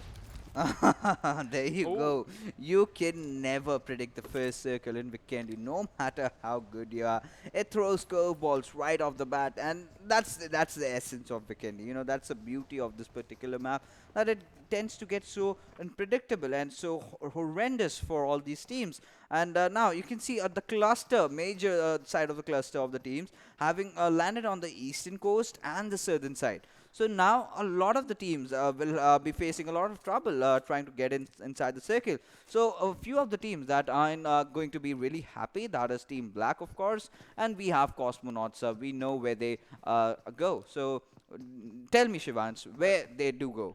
I think so that maybe they're just you're talking about when they are going to move So inside the if zone. you are Cosmonauts, where do you go? I'll go at the Cosmodrome area. Wow, 100 points to you. Yeah, thanks a lot, Fixers. And if we talk about, I can hear some gun sound, and at this moment, Z is having a tight fight with the Battalion 5, and yep, he just knocked one player as well, and I see looking forward, but at this moment, he just lost a lot amount of HP, and he is in a bit of trouble, but Battalion 5 Jerry is having, oh my god, he's having one of the best shotgun, I can say it as DBS, and yep, they confirmed the kill of IC, and Z has just lost one player in a very early stage. I mean, finally, the PUBG gods have heard us, no sparing us the wrath of DBS in those airdrops. And finally, it's a normal drop gun. You can pick it up, do whatever you can. And if you connect your shots, if you're good with shotgun, yeah, just use it. I think it's better than S12K at least. Yeah, that's true. But you know what? When I was play PUBG, I used to take S12K because I'm not that good in long range spray. So I just prefer to be a short range player, and I just pick S12K. But right now, I'm gonna pick DBS because I know that I can find DBS on the some compounds. So maybe this is a good thing for me as well as the player who just rely on this short range capability. But if we are talking about Team Beer, they are very close to the players of Team Seal who just take a chicken in the previous match. So I really want to see a fight between these two teams because I'm a little curious at who is going to win this fight. But at this moment, Moscow just trying to spot some players having a G360 with the red dot, and he can spot some players very easily if and get on this grass, but he's still jumping and trying to spot some players. But at this moment, Black Ryzen spotted down a player having Uzi, and he is just the team player of the players of Team Savage is just running for his life, and he is just boosting. And at this moment, he got spotted. Oh my God, he just stopped. I don't know why. What he's doing? I don't know. I don't know what he's up to. Really, I cannot understand. You know, it goes beyond understanding over there. But yes, Savage Maga. He's kind of in a very off position. Yeah. He's way too much out in the open. And if any player from Black Team Mongolia makes that rotation in from the left hand side or from a right hand side, going from the extreme right, can just find him and take him down. And how is he gonna get out from the situation? Yeah, that's true. But the thing is, at this moment, Ryzen is in a big trouble because there's no team members and it's close to him. So I think so. If he's going to take a fight, he's have to be a little bit safe while taking a fight. Take some covers at this. He's having a AKM. He can knock down some players very easily. And yep, he did the same thing. And Maga just got knocked out. And Savage Maga is in a big trouble because he can get finished too in a very early stage. And meanwhile, they are not stopping and they just knocked down B5 player and finish that player so instantly. So I think so all the players right now, they are hungry for some kills, but Black Ryzen, the players from Team Savage, they are in front of him, and this is a 1v1 fight. Let's see who's going to win it. What do you think?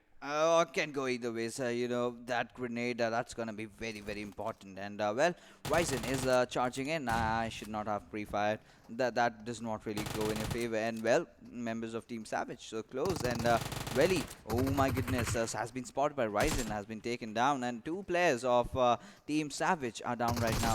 Doors are shifting. Oh my goodness. Oh, all right. So, Ryzen, he just clutched them both? What?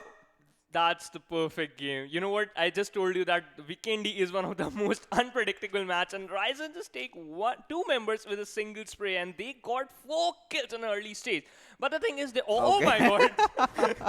You know, imagine you were standing over there, you were gloating with pride after just wiping a whole freaking squad, and suddenly a car comes from nowhere and it just chops your head away. The thing is, all the team members are also happy. That's why they just using their cars and they just kill you. Yeah. Oh, okay. That's not good. That's not. Absolutely. You know, that's horrible out there.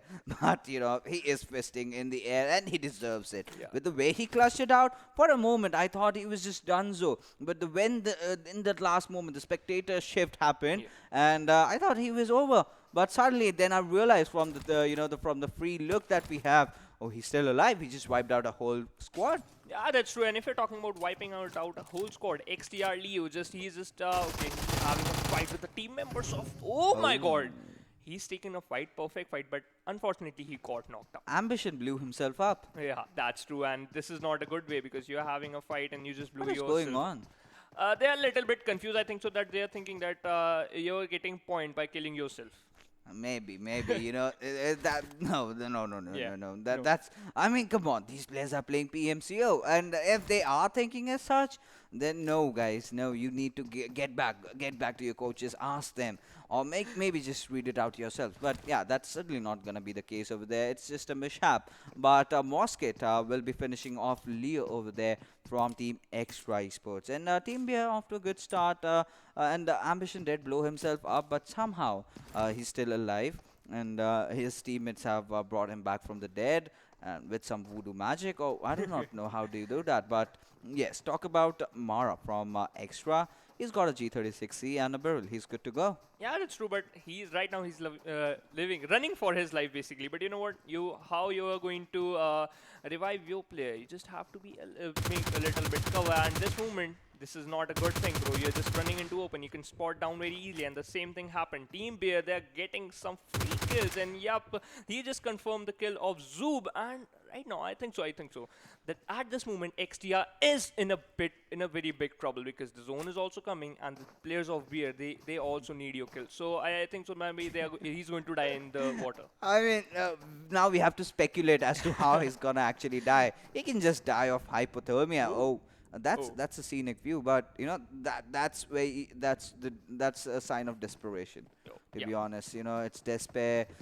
He's helpless, right? He can neither get inside the circle, he can neither get out of the circle. He can drown inside the water. That's a choice, but that's a painful way to go. And in Vikendi, when the water is too cold, I mean. You're just talking about the technical terms, and yup, Domingo just confirmed that kill, and they already got 4 kills, and at the 14th position, Extra Esports take an early exit, and right now we have left with 13 teams, and look at the cinematic shot. It's perfect. Yeah, it's perfect. That great shining down towards the depth of this ocean that we have, and yeah, we have an ocean, but he's He's not here. Yeah, he's not here, and for the greater good. Yeah.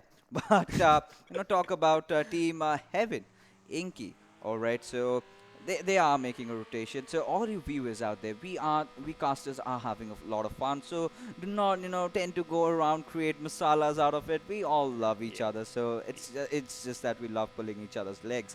But apart from that, getting back to the game, Team Heaven. Well, they've had 2 bad games. So what do you think they should do so as to change the course of their fate? I think so. They're doing the same at this moment. They are just prioritizing the zone. First, they have to be at the good position inside the zone so that they can take fight. But you know what? If they take this airdrop, then they are going to be very good because in that drop you have having a MK14. It's just like Ocean Sharma just said, gun with the two phase. You can use it in the close range as well as the long range, and it is a good choice. But let's see which player is going to choose that gun. But right now, Team Heaven is doing their rotation, busy in their rotation, and I think so that they are just moving toward the western area of the Goroka.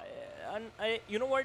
Just move towards a little bit more northern side so that if the zone is going to take a hard shift, you are still inside the zone, and this is a good choice.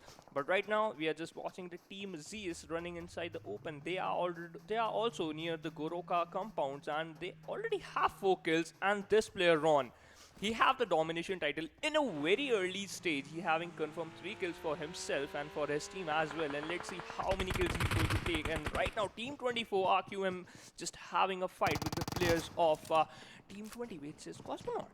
Yeah, absolutely. And right now, Requiem, Ace did take a bit of a damage, but he's kind of healed up. But Cosmonauts, they did land up at Cosmodrome, they did loot away, and they've come into the circle.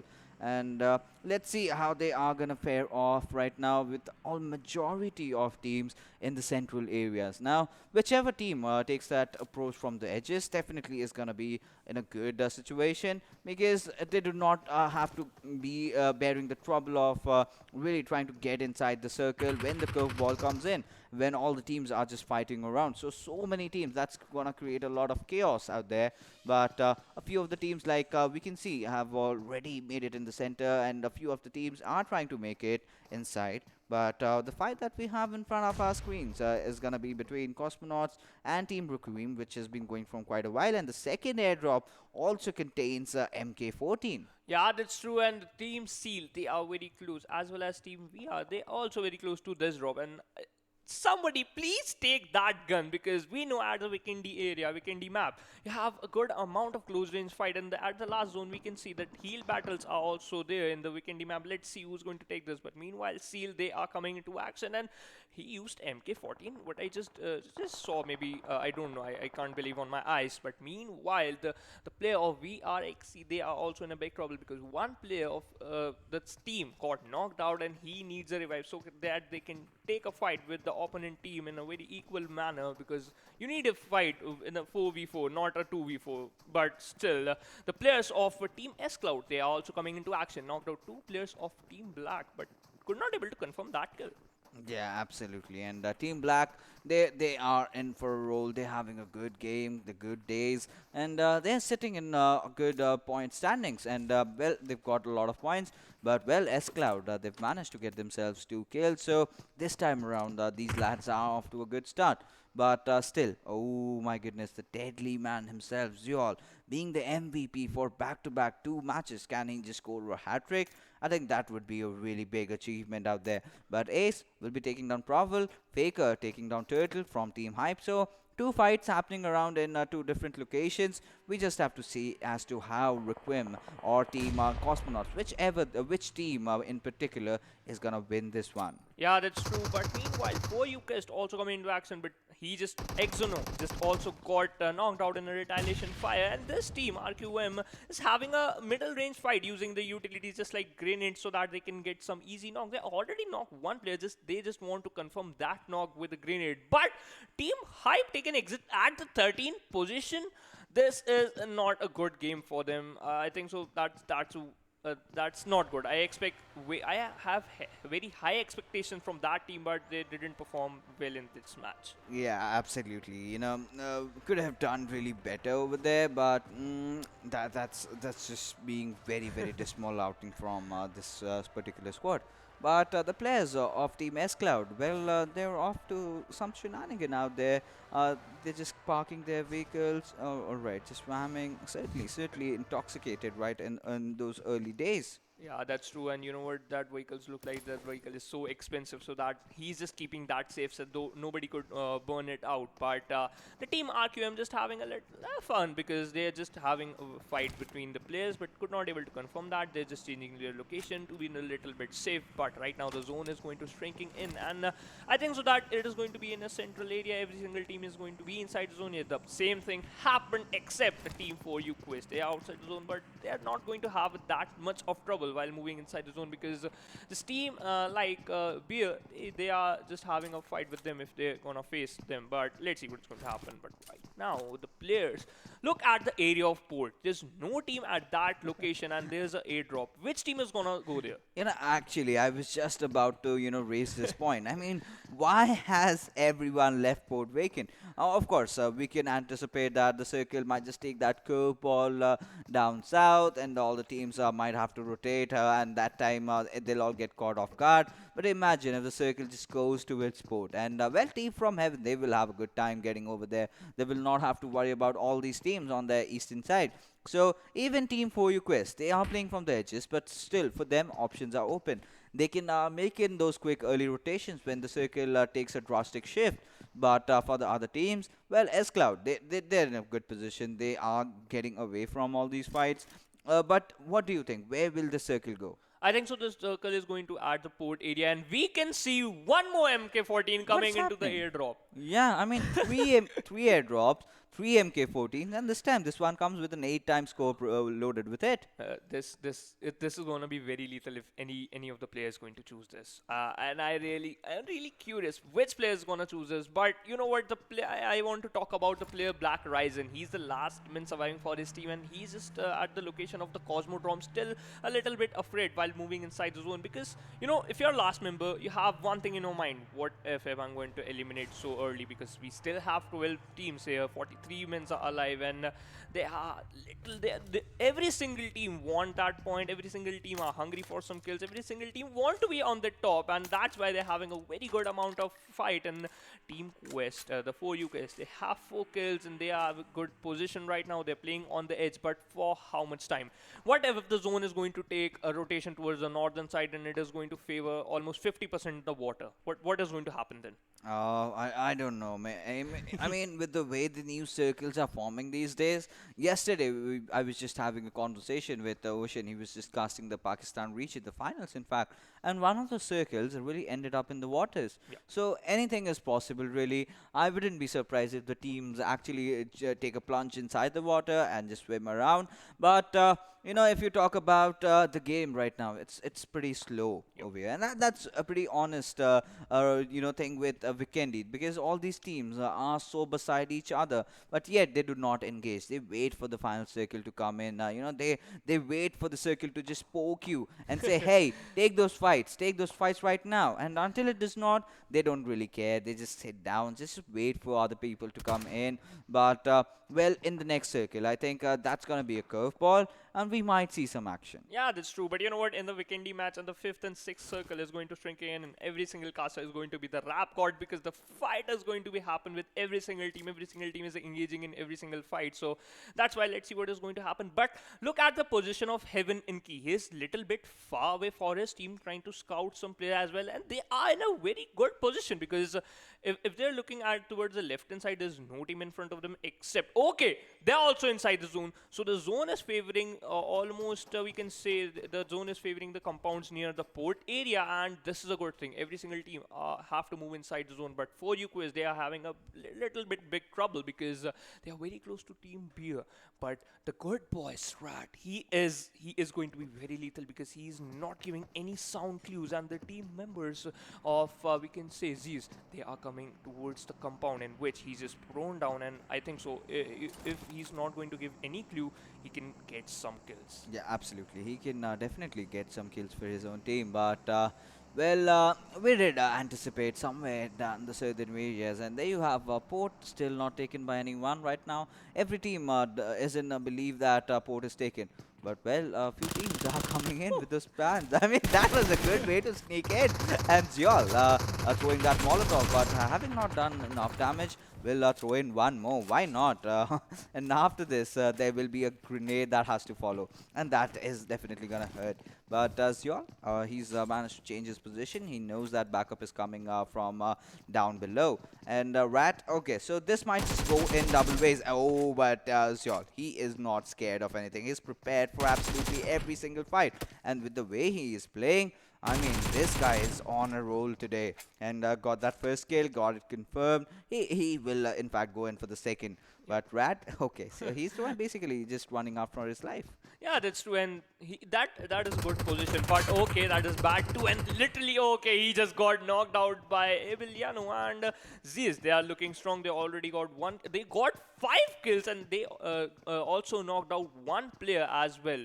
So I think so. This is not a good situation for the team members of GoodBoy, because they already lost one player. Rat has also got knocked down. Maybe he's going to finish in just some macro of seconds.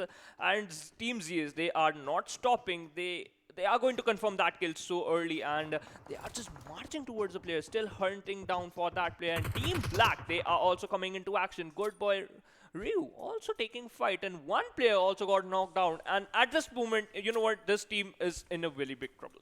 Yeah, absolutely. And Zero, he's deployed that smoke, but still staying on that low ground. And against a team like Team Black, that's going to be a tough situation to really survive. Zata will certainly get the revive, but for how long is going to be the question over here. But the players of VelociRaptors, in fact, Godang, we can see he's holding on to his TPP. And there you go, the circle. It make the shift towards port. And, well, none of the teams are still over there. I do not understand. Why aren't the teams taking that position? They're all fighting it out. And this is the time when all the brawl begins. Or they will be running after each other. And Vikendi will be turning red pretty soon. Yeah, that's true. And if you're talking about becoming red pretty soon, the thing is, ZS is making that thing happen, because they already got 7 kills. And you know what? We just hit the 21-minute marks, and we still left with 11 teams. The teams are playing a little bit passive, and they're still trying to move inside the zone. And Team Heaven, they are in a heaven because they are inside the zone. They just have to conquer that place camp at the end. Just wait for the players to come into towards them, and they can get some kills. But Ryzen, the last man surviving for the Team Black, he also got eliminated, and we left with only 10 teams. GoodBoy, one player is last surviving for them as well, and Zero getting shots from an okay ZS. You know what? I just want to tell that these boys are not stopping. They just turned on their beast mode. Yeah, absolutely. Their beast mode, the Super Saiyan mode, whatever you call it, you know. Okay, so yeah, turn on your beast mode. Just don't go beast mode with this car, because this tends to, you know, blow away. And Oh my why God. do you even have a HP bar? Why is it even there? And imagine MF being taken down just before, you know, kind of exiting from his vehicle. That would have hurt him. But he's back with his team. He's reconciled over there. And Kopne will find Heli in the nearby fray. And Team Seal, they've been doing so well, getting one chicken dinner. And they're looking promising. And they know how to win those games. And Team Bear, but 7 kills to their name, and this is a squad that we certainly must have to watch out for in this particular game. Yeah, that's true. And let's see what is going to happen. He's But doing it again. Okay. Again, he's just running with this, having a pan in his hand, and every single team just playing on the edge. So if we're talking about the Vikendi map, playing on the edge is a good strat or a not, but Team Heaven Jal is having an M24 with the 8x. He can do wonders with that gun. Yeah, absolutely. 8 times on an M24, and in Vikendi, I really love those bolt action, because you just have those compounds. So in those compounds, you have players peeking out from the windows. And in that moment, if you're good with your gun, if you're good with your aim, you can certainly take a few players down. And Abeliamo will find a knock onto its Charles from Team Heaven. And there you go, the shift coming in yet again. And it's gone totally on board. And this time, hurrah! We've got one squad. Team S.Cloud is over there. Team Seal has started rotating. The players of S.Cloud have joined in. And now a lot of the teams will be have to rotating from the southern side. And so this gives an ample opportunity for the rest of the team players to actually settle in. Yeah, that's true, and your prediction is being right one more time. The zone is at the port location, but the Cosmonaut players are also moving towards the compounds of the port, and they are very close to the players of Seal. They are going to have a very good fight, but right now Black Killer, he just wants some kill, and Cosmonaut Legend. Okay, that's a nice strategy. You're just using your vehicles to make some covers, and you can some pop some smokes as well. And yep, they are doing the same. But the players from the Seal, they're throwing some random grenades, and yep, they are doing some damage as well. And Killa, he is so close to knock down that player, and yes, he's just doing the same. And What? Drone jumping. What is happening? I mean, they just don't care. The players from Team FromHeaven, hey, shoot at me, give me all you got. And well, he actually did give them all he got, and well, he could not really get that knock. But Killa, well, it's really difficult to control your weapons recoil when you have the other team's players jumping off a cliff, and it might look easy. It might look like he just mistimed that spray, but it's not Yep. that. It's not the case over here. It's a very difficult situation. But Wolf exploding himself over there, and VelociRaptors, well, they have been eliminated. Kordang being the last man surviving, so they're basically done so.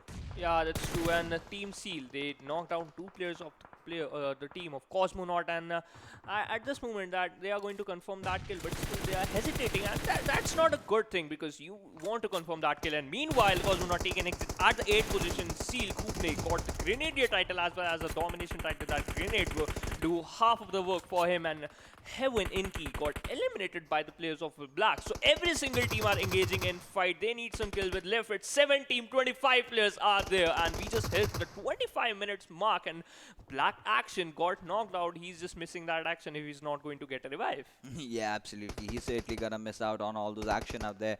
But right now, a lot of teams are in the nearby vicinity to each other, and we've got action. He's gonna get that revive. Sneaks is gonna come in. But Ambition taking down the players of Requiem over there. And Mukeshu also with a retaliation fire. Mosket taking down Mukeshu. So teams are taking down players. Trade-offs really coming in. And now is the time where Vikendi is going to turn into an action hole over here. With all the players trying to engage in and run after each other's bodies. But there you go. The final circle almost shaping around the port areas. And S.Cloud being in the center of it. They just need to not mess things up, and this chicken dinner is theirs. Yeah, that's true. But you know what? You just have to look at one more time. CS is also coming into action. They are still want that compounds, and they are looking pretty good. And if we're talking about this, Team Black is having a fight with the players of Team Heaven, and at this moment, Team Black looking a little bit confident. But yep, they did convert one knock into one kill. That's why they have only one kill with them. And meanwhile, players of Team Beer, they getting eliminated by the zone. So giving your kill to zone by giving your kill to opponents is a good choice. What do you think? I mean, yeah, maybe. Die to the circle, just don't give points to your teammates. So, well, that can be certainly a scene over here. But Requiem's ace, he's outside the circle. 20 seconds, he has to get in. He knows there's a squad fighting just beside him. And, well, Heli has been taken down over there by Kubne. And Kela will be taking down Monke from from Heaven. And Team Black, suddenly, they are looking so promising. But Ace did manage to stay down, kill his kills. And Action has been knocked out from Ace as well. And, Action will be finished off. But who got that kill? It's absolute chaos and absolute pandemonium as all the teams are going after each other. There you go, Wale, out of nowhere with that snow ghillie suit, eliminating Team Requiem. Yeah, that's true. And you know what? That snow ghillie suit is going to help him a lot if he's going to prone down in that snow. And it is going to be a little bit difficult to spot him out if he's going to prone down. But Team Black, they are in a big trouble. They already have 5 killed, 2 members are there. But the thing is, they have to move inside the zone, and every single team are waiting for them. Team S.Cloud spotted down the players of Zeus, but he could not able to get a single knock. Maybe they're still trying that the players of the team Zeus come close to them because he's having he's having the Uzi, and the fire rate of Uzi is very good. But Beer Arminum just knocked out player of S.Cloud at this moment. Team Beer eliminated at the 5th position with 11 kills, and Team Black, they're just behind that tree. That tree is gonna save their life, or that tree is gonna decide their placement points. That tree was not the case. It was just that they were too much in the open, and Waller did punish, and that's pretty obvious. Team Seal with the way they are playing, and we might certainly see another chicken dinner coming in from their side. But S.Cloud still having the better of the circle, still being inside the zone, and let's see, the players of Team Seal in an engagement over there. But Ankel, oh my goodness, Zeol from Team Zeus has managed to take him down. And these are the two Goliaths that we have over here. Zeus versus Team Seal. This is a fight that I really want to see right now, and this certainly is visible. Yeah, that's true. And Zeal, they already have 9 kills. Team Zeus, they already have 9 kills, and they are going to confirm that 10th kill as well. And yup, we can see the double numbers they are showing, and they are in the top 3. What if they are going to get chicken dinner with almost 13 to 14 points? But still have 10 team. We have Seal, we have S.Cloud as well as Team Zeus. This is going to be a 3 versus 2 fight, and Team S.Cloud, they have only 5 kills and they need some more. They want to engage in fight, but meanwhile the 7th zone, the last zone is going to arrive in a very macro of seconds. And what do you think? Which team is going to take the chicken dinner? I mean, it can go in the favor of Team Zeus if they just play their cards right, but no, they should not have revealed their position and should not have really shot those bullets until and unless they were 100% sure that they could have got that knock. But it's now turning to be really, really interesting because now Seal has also closed in.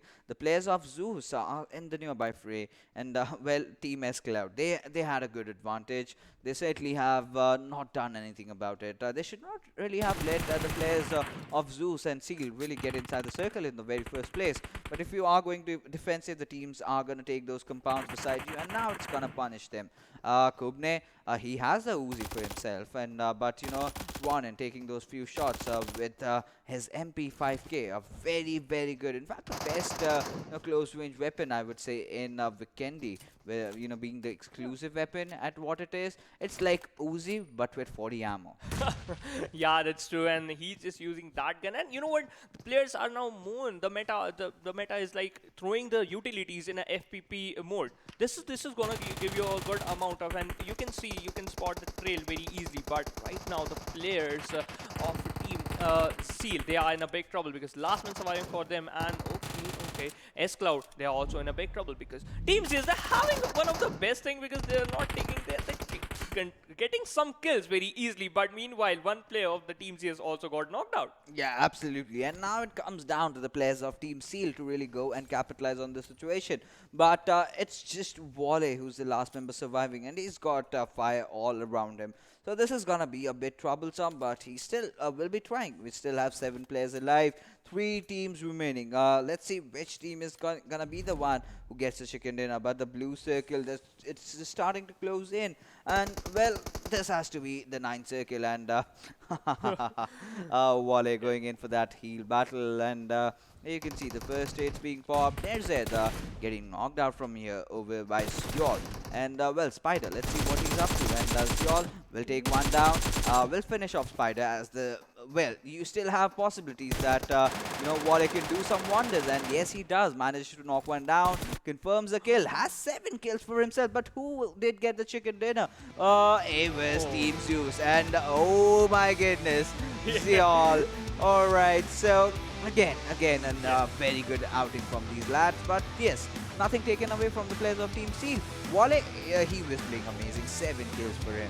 Yeah, that's true. And you know, I just mentioned that Gilly suit, if he's going to drone down, that he can, the spotting down him is going to be a little bit difficult. And he just used that smoke to make a little bit more cover so that he can hide in that smoke and pop some medikits. And that's why he got the 2nd position.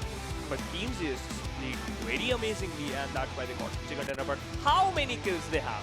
Yeah, that's definitely going to be the question. But see Wale, as you can see, 1035 damage, 7 kills. So this time the streak has been broken. This time it's not Zeol.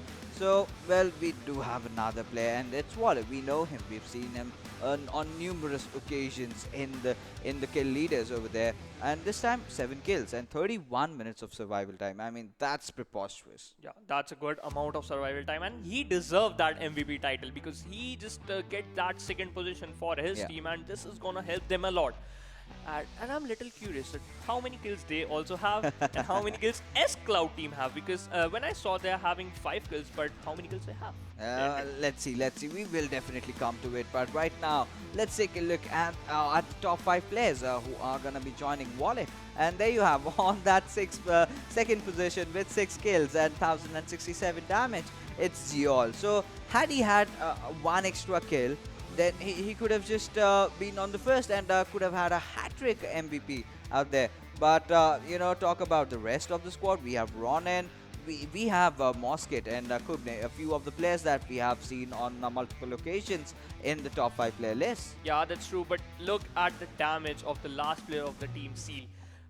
1200 damage, but only 4 kills. That's insane. Yeah, absolutely. And Kubne had been getting knocks from quite a while, and they stayed up till the end. They made it to the top 3, and it was kind of unfortunate over there, but it's still okay. It's still okay, with the way these two teams have been playing, especially Seal and Team Zeus. They've been playing phenomenal, and they did not have really any problem. But now let's take a look at the match summary and see how things have paid off for in terms of numbers. And there you go, 132 smokes and grenades, total headshots 6, and total knocks 64, out of which 59 were confirmed. Yeah, that's true. But you can see that 3 airdrop was looted, and all the 3 I hear some MK14 in the last zone, and the players, they always using that gun, and he just that's why he's using, because he know that the damage of MK14 is very high, but the kill conversion of the knocks is quite good if we compare it from the previous match. Yeah, absolutely. You need to ensure all your kills being confirmed over there. It was Sanhok, so it was kind of those very weird fights happening. You have to be very careful. Players did get those revives over there, but in Vikendi, this time the players were confirmed with the way the circle went away. But right now, let's not delay any longer and just take a look at the game standings of this particular map in Vikendi. And we know that Team Zeus is going to be at the top with almost 13 kills, having almost 33 total point. Team Seal, they also have 11 kills, as well as Team Bear.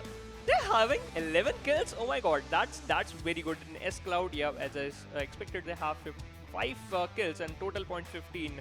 But I'm a little happy because 4UQuest is also on the first page of overall on the standings with having 5 total points. Yeah, absolutely. The way these teams have played, Team Bear, they were also really promising. And if you compare the number of kills, it's like 30, and then I see 35 kills just by the top 3 teams.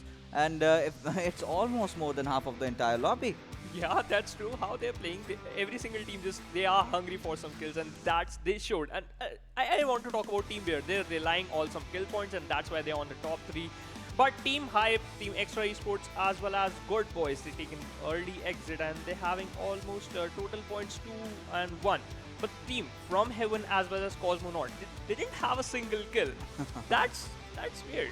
Yeah, that's weird. And despite the fact that you landed off at Cosmodrome, that was an easy rotation path, and the players of Cosmonaut were in a whole world of trouble. They were not sure. So this is a team that really needs to go back to the drawing board and work out from the basics itself, focus on the basics, and then go to the higher stages. But right now, let's take a look at the kill leaders and see, in terms of kill departments, which are the lads that are outperforming everybody. And no surprises over there.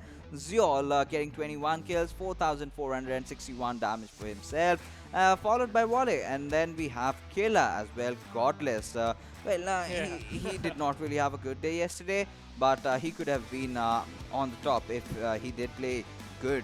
But it's just a part of game. It was just a bad day from Team From Hell, and I hope in the near future they get to perform really well. Yeah, that's true. And we can see one more player from the Hell, and who is Whitey, having almost 16 kills with 3,100 damage. And Black Action is also there on the 7th position with 16 kills with 2,800 damage. And Team Seal Kude is also there with almost 15 kills. But the thing is, the players from the Team Bear, Team Seal, as well as Team Zeus, they are just leading, as well as From Hell, they are just leading the kill leaders department. Yeah, absolutely. The way they have been playing, even from Bear, it was all about Mosket. But nowadays, Dominga really has chimed in to the party, and he's joined, and he's got a lot of kills for himself.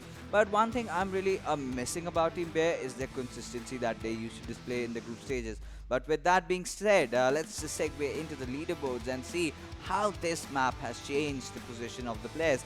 And there you go, ZeusEsports are gonna reign supreme. They're gonna take that top position, or just that winner chicken dinner. But still, despite the fact, 124 points, that they're good to go. They have tussled from Nepal Esports, and well, it's not a big margin, but can be if Zeus gets another chicken dinner in the last game. Yeah, that's true, and I'm really excited because the team players, the team who just played 7 matches, they're leading the first chart of the leaderboard, and we can see Team Hype also climbing up on the 11th position, having 61 points, just equal to the Team 8-bit, and S.Cloud and For You Quest, they are very happy because they are in the second chart of the leaderboard, having almost 48 and 43 total points. Yeah, that's a good thing for S.Cloud, and this match was much needed respite for them. With the way they were performing, they were having tough times, but these are all the teams that really have to step up. Requiem, VelociRaptor, CenterLink, Esports, they played the PMCO last time around, and this time they're in so much trouble. And same can be said for the players of GoodBoys as well. NPJ, we can watch them, and it hurts. It's absolutely dreadful to see such a beautiful squad during the group stages now barely even not even surviving. They are dead bottom in the leaderboard. I think so that the strategies and the basics, the game starts, that's not working out for them. Absolutely. Just like the GoodBoys. They just work on the split formation, and that's why it is costing a lot, and that's why they are taking early exit. I think so they just have to change their plan, and maybe there's a focus on the placement points. Yeah, first. absolutely, But right now we are done with the action from Vikendi, but we still have that one more map remaining. When does it come? After a short little break. So just stay tuned, don't go anywhere.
Welcome back, ladies and gentlemen. You are watching the PUBG Mobile Club Open Fall Split 2020, and we are through with our Wildcard semi-finals. region. Yes, that is the Wildcard Region, and there you go. I was just coming My to name it, is Ocean Sharma. and his name is Ocean Sharma, and yes, the game is also live. And let's just get into it and see if the zone is actually going to end up in the oceans. If the waters actually end up in the zones, that's totally true. Yeah. The game right in front of us, starting from military.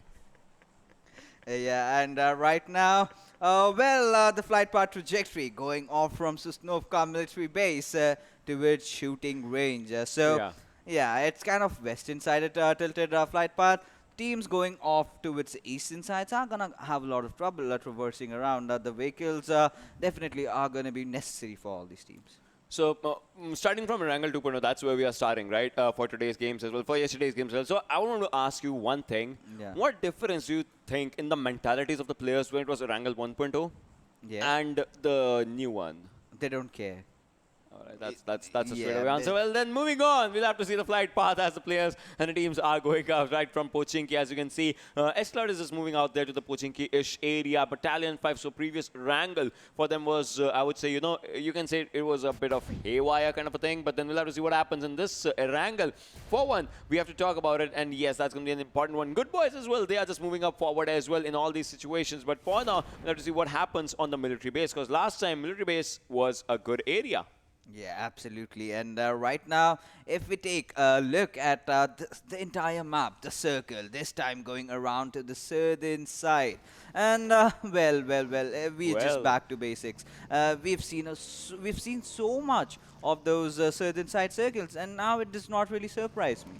I have seen a game, all right, so like someone tagged me on Instagram. I've seen a game, the first zone was like this, and the second, and the final zone was at this area, like outside Novorapnoi. Like, imagine. Like, not, so, see, probability is less, but still imagine a thing like that happening. Outside Novorapnoi, on those miniature islands, or what do you like It's to call technically possible, right? See, and now with the Erangel 2.0, anything's possible in this game. I mean, share your experience. You casted Lipovka circle, which went way towards the eastern side inside the water. So what was happening in those So final you're circles? saying I cast a Lipovka circle, which was not Lipovka circle. Yeah, it was supposed to be a Lipovka circle, but went into the waters. So I would say, pro tip, go to a show side, get a boat or get a jet ski if you have two players or something, and then one player on the back end side. So what happened is, I still remember in that one, FS, right? Yeah. You remember, Freestyles Malik was the Yeah. one who was actually on the boat. He had 9mm bullets, but he shot some bullets, but then the ammo was done. He did not have any extra ammo. So he was just sitting on his jet ski, waiting for some of those crates to find ammo, but no one had 9mm ammo. So can I just drive a jet ski on towards a player who's swimming? No, so vehicles. If you're talking about vehicles on road, the US and Gracia you can, but on jet skis, no, because players can go downwards. Yeah, but coming back to Pachinki, we did see one knock over here, and Lionel, he's on the receiving end. In fact, Spider. Well, Team S.Cloud, after what happened in the last game, now they are looking good. So maybe this was the opportunistic game that they looked for in Vikendi, and finally they're off to a good start. And the members of For You Quest or Fakers already taken a lot of damage, and he has also got to rotate in. So let's see how things are gonna pan out. Absolutely, we'll have to see how these things will be working right now. As you can see, Black Free also goes down from GoodBoys. Zada, and Zada, we've seen the amazing gameplay. Spider is being the one who actually takes down one kill for himself as well. That's the first blood, like the first confirmation that happens out in the Pochinki's area. But Black tries, and he has to go up front just for Real. And this is the Mongolian team when we are talking about this. And we'll have to see what happens in these situations. But Ryzen, he's moving forward, but he will still have to wait, right? Like, his three players are here, but one player that is knocked out, that's like far away from the other ones. Yeah, absolutely. And Zata has been knocked out. But finally, Zero, we get to see a VSS coming in. And, right now, Rat, he's managed to spot out Azura. And any single moment, he can just spray down. And he did, but it was too far-fetched. Honestly, did not have a scope on him. And with the AK missing out, just reading a position, not a fair trade-off. Yeah, not a fair trade-off right now. If we have to talk about it, but then Rat has to move forward. And I think the team is converging. That's a good convergence right now because one player is already knocked. You are reviving them. 7 seconds going wasted on that one. But then he has to put up a first hit. Then once again, some more amount. But the revive has come up. But Sada has a gun that has 26 bullets right now. That's going to be Thompson. But he's moving forward. No. Go back. Has to see left and right. Both the end. Takes down one on the back end side. Will he be able to do it? No. Almost. Nope. 16 bullets on his gun right now. Drops down for once again. It's a Tom and Jerry chase that's happening. Yeah, absolutely. I mean, okay, so Zata, okay, he went in for the smart play over here. And, Casper. Man, Casper takes on one more, and then now what's happening is Zata's out here. Like, he does not have to worry about anything, right? But now the game is with GoodBoys. If we're talking about it, like Rat's moving up forward, can go for the third one, and yes, Black Manta goes down. That means one player's remaining. It's Ryzen. Ryzen surviving. Manta's been finished, and BlackTeamMongolia gets eliminated in just a hick of a second. Who took the final one? All right, it was Zata and his Thompson. Yeah, with the holographic sight that we also have to add on because this did come up with a new update. Oh, well, Mondo, he was just, walking onto the edges of this entire place. But right now, the players of S.Cloud are going to charge in on towards the players of For You Quest. And Zeno has been spotted. Mondo having that low ground disadvantage. And Zeno will take him down. Mondo gets wiped out. And, that's a bad push by the players of S.Cloud. Oh my god, this was something that's happened. I mean, the fights, they just began, and after not just beginning, it just went on in a good way. If I have to talk about it, we'll have to see what happens in the next stages right now. Quest Lord, he also has a kill, but then AK goes on the reload. So, all right, Zeno is going good with the grenade. Is this going to be a good one? I mean, the grenade was good. The trajectory for a was... second, I thought it just could reflect back. I was like, it was a three-pointer just hitting the rim and just coming back or something. But still, not right now. And Taco's out here, but Taco needs to actually get some kills. Zeno's on the other side, and NRZ as well. Lord on one side, but NRZ, oh my god, his health was... Like, imagine if that gas can was out there, like where the nade was. The nade did 50% of the damage. The rest would be done by gas can. Yeah, that could have happened. And a lot of possibilities really do open up. But Taco... Well, he is cooking his grenade, and I really am skeptical about, throwing your grenade from peeking from the left-hand side because that kind of reveals your head, and if there's an opponent, he'll just pop it open. But right now, let's see the players of Team S.Cloud. How are they gonna approach this entire circle? Oh, Taco, he just threw a nade that ricocheted back, and now he is still using the Tommy gun. And I really love the red dot attachment and those holographic sights coming on this particular weapon. Yeah, I mean, so I would want to ask you, see, all right, see, it's not much of a difference, but do you think, what kind of a difference does it actually make? I mean, of course, for me, I believe it's a huge difference because not only you just get those... I mean, we are already used to the Uzi red dot kind of a thing, so apart from that, I mean, both the guns have different utilities, right? Yeah, totally for Tommy gun, you can just spray and pray. You've got that 50 bullets with there. Now, with the red dots and the holographic sights being attached to that weapon, the mid-range prowess of that gun slightly increases, and you'll have a good time because I really hated the iron sight of the Tommy gun, and that was a total hindrance to me while I was taking my shots. And it's got good power, it's got good damage, and yeah, the fire rate is decent. I could not ask for more, and I think the damage area is really where this gun really shines in terms of being an SMG. And obviously, the gun has had quite a bit of changes, and that too just shows. Plus, with the new update, that's one thing, right? We used to complain about DBS coming into the airdrops, but now with new update, the DBS is on ground, so they just did it in a quick way if we have to talk about it. But still, we'll have to see what happens. Like that happened to M24 as well, if you remember. When M24 was a significant one, DBS not so significant, right? And if you consider, I don't.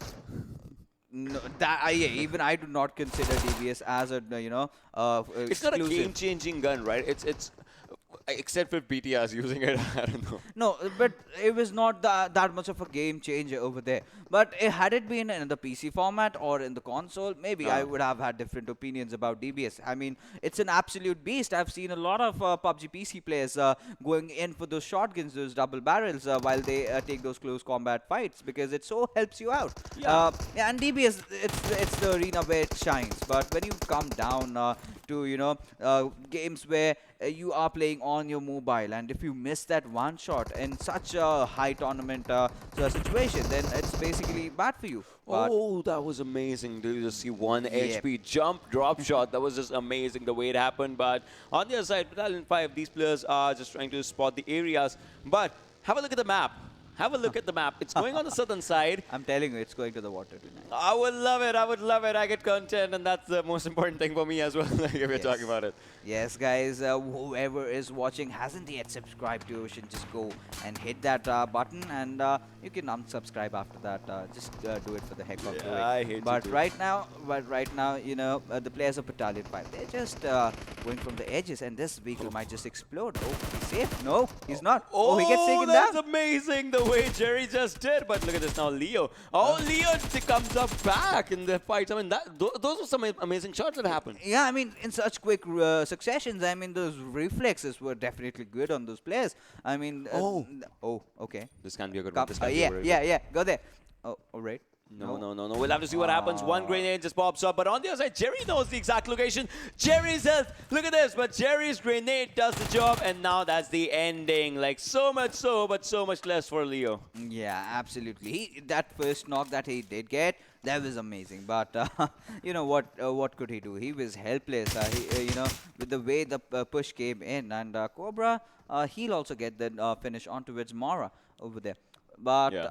talking about the circle, back to the circle. Oh well, Requiem has kind of anticipated it, has already gone in for the water out. But Gurkha, Team Hype, they're also on the southern cliffs. I would say, see, Team Hype is doing good. I mean, with their rotations, if the circles, even going onto the water side, they still have a good rotation. Circles coming to land, obviously their area will be out there. But look at Seal's squad. I mean, the Team Seal, they had a chicken in the second game, but then after that, it's kind of a thing. But then Zeus as well, like Zeus is trying to go for the good areas. We still have to see like where from the military base the circle is going to be shifting up. You know, if you talk about the epicenter of this particular map, VelociRaptors, the lighthouse that they've taken, if it goes in their favor. The Novo Repnoid Tower, the upper area. Yes, Yeah. I mean that basically is game over for all the other teams. I have seen on one occasion the circle being over there, and the team on the top will not even let you close, and that's basically a goner from there. You have to be playing on a next different level to actually try and get in and get those chicken dinner from below. But as things are right now, That was amazing. That was amazing by Musket. I mean, you saw him, like what Musket Yeah. was doing. He had a ridge for himself. Had to switch off to the guns and do everything. But this gun, oh my God, it's not a gun. it's not even a responsibility. It is. Ocean, we get 25 ammo. It's enough. We have to understand that. Not for you, all right. But then let's have a... I mean, for a good sniper who does wield it, 25 ammo is enough. See, but sometimes... But you have to Come with a new catchphrase. You have to utilize the stuff. I need a new co-caster, I would say. Well, Spider's out here, and we'll have to see what happens. Still a new catchphrase. And we'll still have to see what happens with the situation. The Stark will look at this. They are going onto the bridge side, but Shriru is out here just trying to do all the damage if he can onto Beer's player side, but I don't think so. It's going to be enough, but Rat can do something. Yeah, I mean, Rat can certainly do something over there. And oh, the grenades are coming in. And Rat, oh my goodness, he's taken quite some damage. And Mosket, oh my goodness. Well, he has the high ground. He is oblivious of the fact that Rat was so low. And now the second nade comes in, and Mosket takes him down. And Ari Moon, well. Okay, so he's got a few players moving around. Those are his teammates. He's just letting them pass by. Yeah, But so far, I would say it's a weird bridge camp, to be honest. Yeah, but look at this. The grenade was good. I mean, out here on Yeah. Jal's side, like Hype Gurkha, he's trying to do good. But on the other side, oh my God, on the bike, does not want any part of it. He was like, nope, I'm out. He's going away. But on the other side, Beast goes down from Battalion 5's Cobra. But Sandhu is trying to do everything from Cosmonaut side if he can do it. But nope, one person from the back end Beast. I mean, he bites the dust. But on the side, Sandhu also goes down. So this is kind of a cheeky thing, I would say, that's happening. Like, you were seeing on the right side, on the front side, but on the right side, there's one more person who will just take you down. I mean, now that we see Sandhu, I think he's a substitute. Is he the same Sandhu that you are thinking? Same question, yeah, same question. I had the same question. I thought you would better know, but it's okay. It's okay. We are both mad people knowing nothing about the world. But right now, let's see. Let's see what happens. I know about Outer Worlds. Outer worlds, yeah. I'm talking about planet Earth. Ocean. Let's get back to reality. All But right, Blanco's moving forward onto Jerry's side. We'll have to see what happens in this situation. I mean, as you can see, the zone is coming up. Ambition as well out here has 40 bullets on his M16. Is trying to dish out some damage if he can, but on the back end side, Sandhu goes down. The play zone just does its work. But on the other side, Zada goes down. Rat needs to go for a revival, as we can see out here, and Shiru as well. Like Casper's surviving, but Casper's the one who has to go with the guns blazing. But where the next zone's gonna go, that's a bit of a question. yeah, that's absolutely going to be a big question over there. Ambition taking down Rat. And well, good boys. They are in a bit of a pickle. Last time around, I saw them dropping their vehicles off. This time, let's see what they have to offer. But Sata, oh, that was a cheeky knock. A cheeky DP spray out there, as you can see, but he is down to 1 HP. Major thing, will he go for a revive or will he go for his own bandaging? And he's going for a fight. He goes out with a plan C, and nope, the revive does not come in now. He goes down as well. Good boys might be in a bad boy situation, but look at the circle. Look at that circle. All right, so this is going with VelociRaptor's side. I mean, the tower's still inside the zone. Yeah, absolutely. And well, Arimun. I really want to see someone really making that ballsy move, taking a left flank and kind of throwing a bit of grenades. Can go aggressive because they've got good boys, Pinsett over there. They can actually afford to do that, but shots from behind.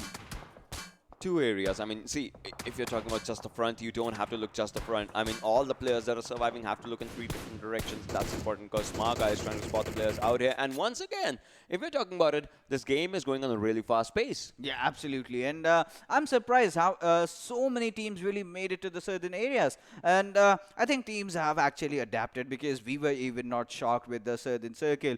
And well, if you take a look at the zone right now, Team Black, they are in the epicenter. VelociRaptors will have to get down some point or the other. But according to you, what do you think is the best possible way to approach this particular circle?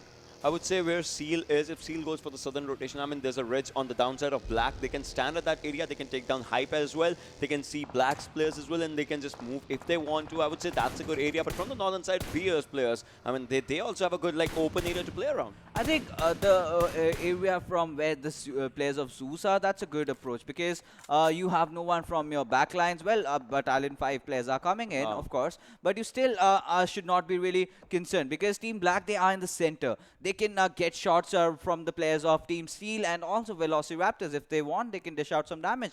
Even the players of Requiem might spot them as well. But right now, what we are going to witness is a fight between Team Savage and Team XY Esports. Gurkha taking down Ziol from Zeus. I think that's a big knock. And Kubne getting a knock onto its action. Bolt action also visible over here. Yeah, S.Cloud gets eliminated. In the meanwhile, 13 teams surviving, 41 players alive in this situation. Seal also, their players just falling down to the inside. Zero goes down. Good boys once again in a lot of trouble as the vehicle blasts and Zero goes down and Good Boys gets eliminated. 5 kills. This is a good one. I mean, see, not a bad one, but imagine you are going on 13th position with 5 kills. I mean, you have a good kill number. That just showcases your dominance that you wanted to prove up. But look at the Savages players, where they wanted to move up. On the top side, there is one squad that's going to be VR. We'll have to see how VR actually plays in the next circles. If the circle just shifts towards their side, or if the circle goes away from their side, it's going to be different situations. But this guy, all right. This guy has impressed me back to back. Yeah, absolutely. You know, Ziol, he has still managed to get back on his feet.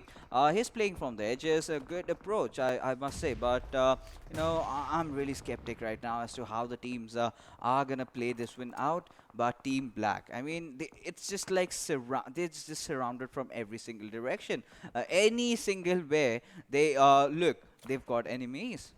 Every area out there, they have enemies. Black action goes down once again. Previously was Car 98. This time it's some different gun. So yeah, it's like every gun is going to be having the name on Black action. That's what happens. As you can see from the side, Black is in the center of the circle, and center of the circle is where the zone is shifting towards. So VR will have to move forward as well. I mean, Team Black, just like we were saying, see, from the southern side, they have a good area.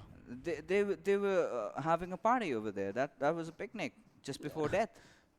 See, it's like one last ride or something that Yeah, they we had. are sadists. I mean, I love watching people in pain, and you know, I've mentioned that. That's your clan, basically. You just watch them in your clan. That's something. Well, Abel is out here, has 32 bullets on himself, but we'll have to see what happens in the other situation with Zeus.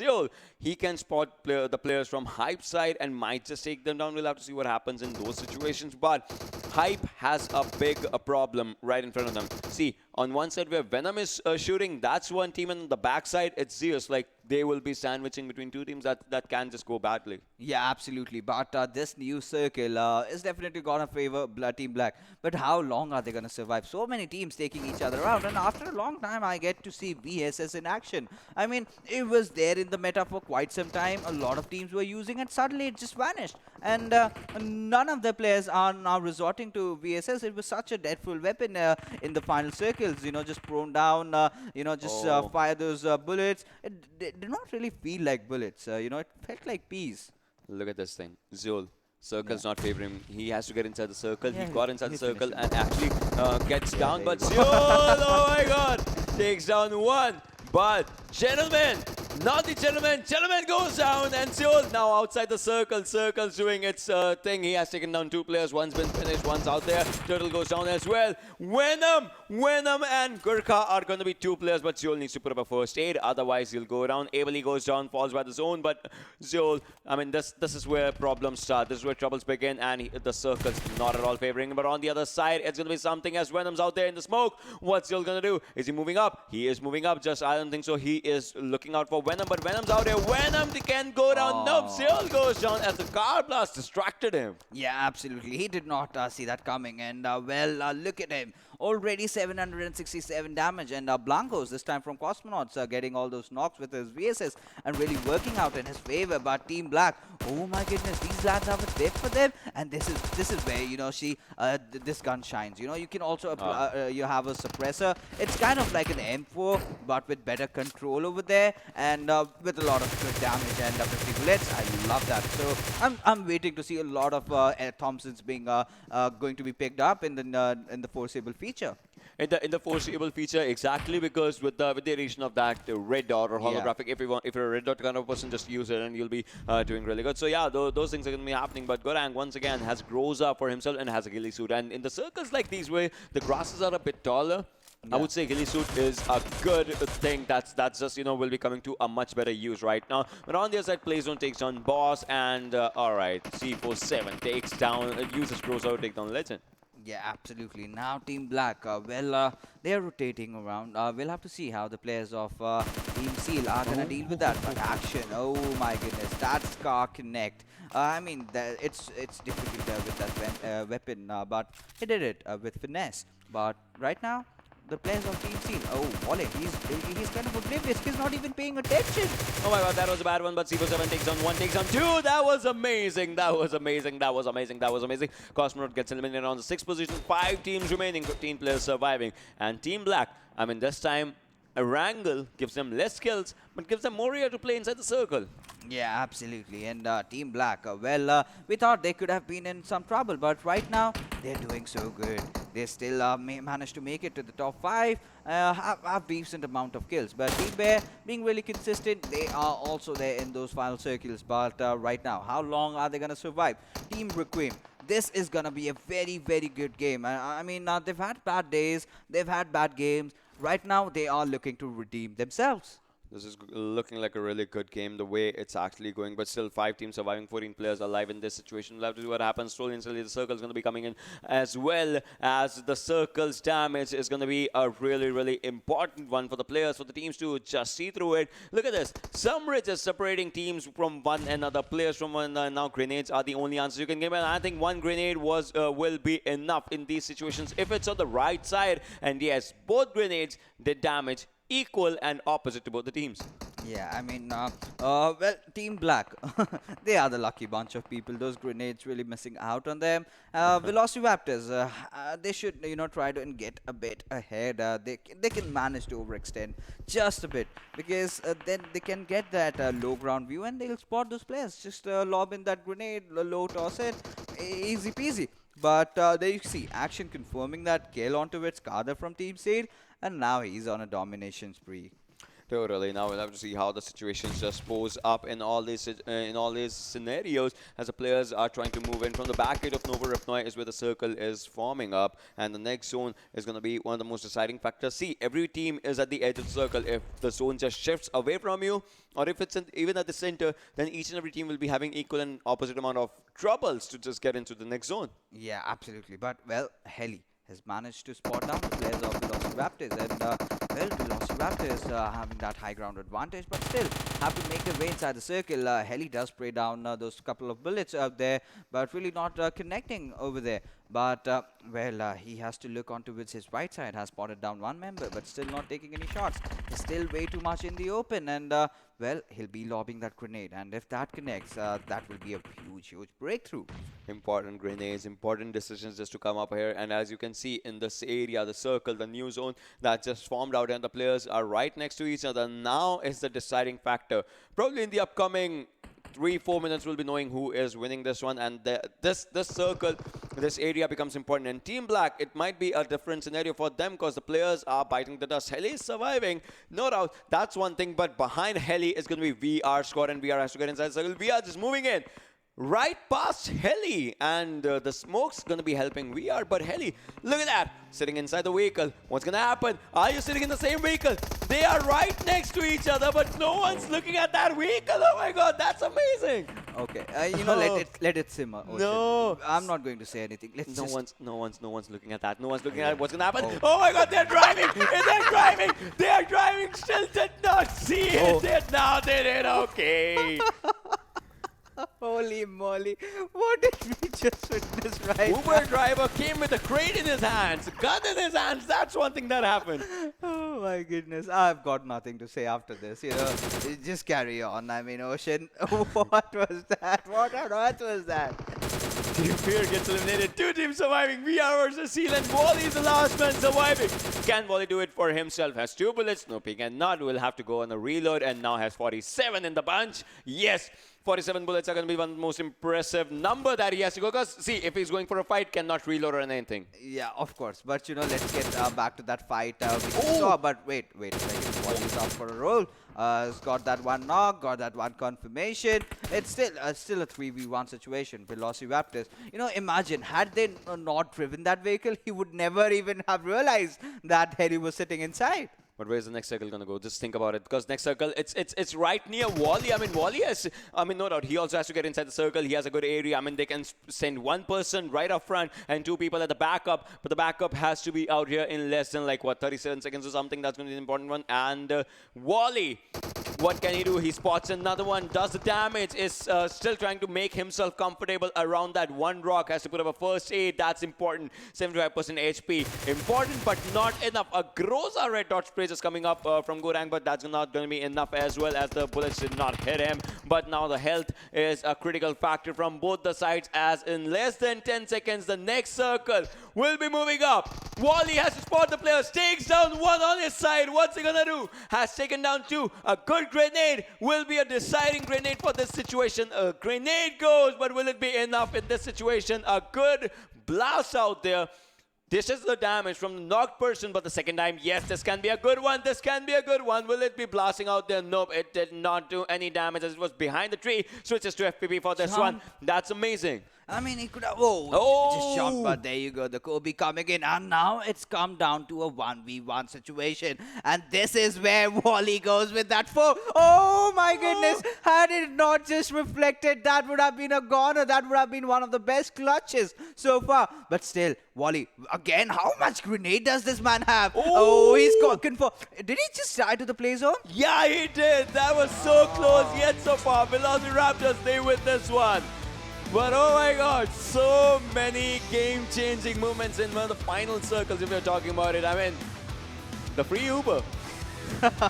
That, you know, had it not just been an Uber, I believe Heli could have just wiped out the whole score. What he did was something really incredible. I mean, in such intense situations, you really tend to overlook those simpler things in life. And, VRC47 getting the MVP. 5 kills, 877 damage, 6.38 distance covered, and 27 minutes of survival time. But, you know, everything apart, Wallet did have such a good chance to clutch it out. Imagine if the circle was what 10 seconds late. Circle was about to come 10 seconds later. Yeah. He would have done it. But still, the guy with the Groza speaks as MVP for the game right now. If we're talking about it, but VelociRaptors, they did good. But still, it was just one player that we saw in the MVP. Four more players is what we'll be seeing. Like the players that were so close to him, still a bit far. Yeah, absolutely. Now, let's just take a look at the top 5 players. I'm pretty much sure Wally will still be in that list. He's been phenomenal today in all the 3 games and in the last one as well. 1141 damage. I mean, oh my goodness, this guy's an absolute monster. 3 kills, and following him up will be Zata, Action, and Blancos. I mean, these 5 players have done amazing, tremendous amount of work, but still, no one comes near to the damage of Wally if you're talking about it. No one comes near the amount of kills of C47 if you're talking about it. But still, it was just about the players, and I would still want to see the summaries and all those things. You know, the thing that summarizes, because we saw Groza in this situation. 1 AWM that was obviously never used, but still, it was there. Yeah, absolutely, it was there. Now, we did ask for it, and hey, it is a match summary right in front of our screens, and still, this kind of disappointing for us, because 146 smokes and grenades, that's not that much good of a number. But 72 knocks. 72 knocks shows a big thing. I mean, 58 kills were out there with 4 players surviving. 2 players got died by the players. One of them was Wally in the final moments. But 72 knocks and 58 kills actually is... see, 72 knocks is a good thing. But 58 confirmations just means one thing, that the people who were knocking someone, they could not just, you know, confirm it. That just shows one thing, that the ridges and all were being used at the good level. Yeah, absolutely. You know, there was certain lack of conviction, but it was for the better good. It was because all these players did manage to take that knockdown, and I believe you can talk about Wally, 1100 damage, just 3 kills. So you can imagine how many bodies he had downed. But right now, let's take a look at the map standings and how the teams have fared off in terms of position points and placement points. And there you go, VelociRaptors getting their final chicken dinner that they've been so longing for so much for, and 26 points. So once again, not a much kill kind of a game, not a big kill game. So it kind of shows that everyone gets a good bunch. Like if you see ZeusEsports, they have 2 placement points, but still like 5 kills for themselves. So it just shows one thing, that everyone was going good with the kills. Battalion 5 as well, like they have good number of kills for themselves. But where's the person? Where's Helgi's team? I mean, just think about it. Like, it's on the 5th. Yeah, exactly. It's out there. So just think about it. They did amazing, right? Yeah. Just sitting in the vehicle can get you good points. Yeah, absolutely. And make sure the vehicle does not really move. And he did dodge it. But, you know, I would still question, why would he drive that vehicle? He went in for the drop. But, you know, had he not driven that, he could have got a clutch from behind. He did not drive that. I'm talking about VelociRaptors. Yeah, he sat there. Yeah. I mean, if he was in FPP, then obviously while sitting in the car, he could see it. But if he was in TPP, then the cars, you know, just hood comes up, it distracts his vision. He just sits. The car makes him see the front area only, not the side one. So he just drove.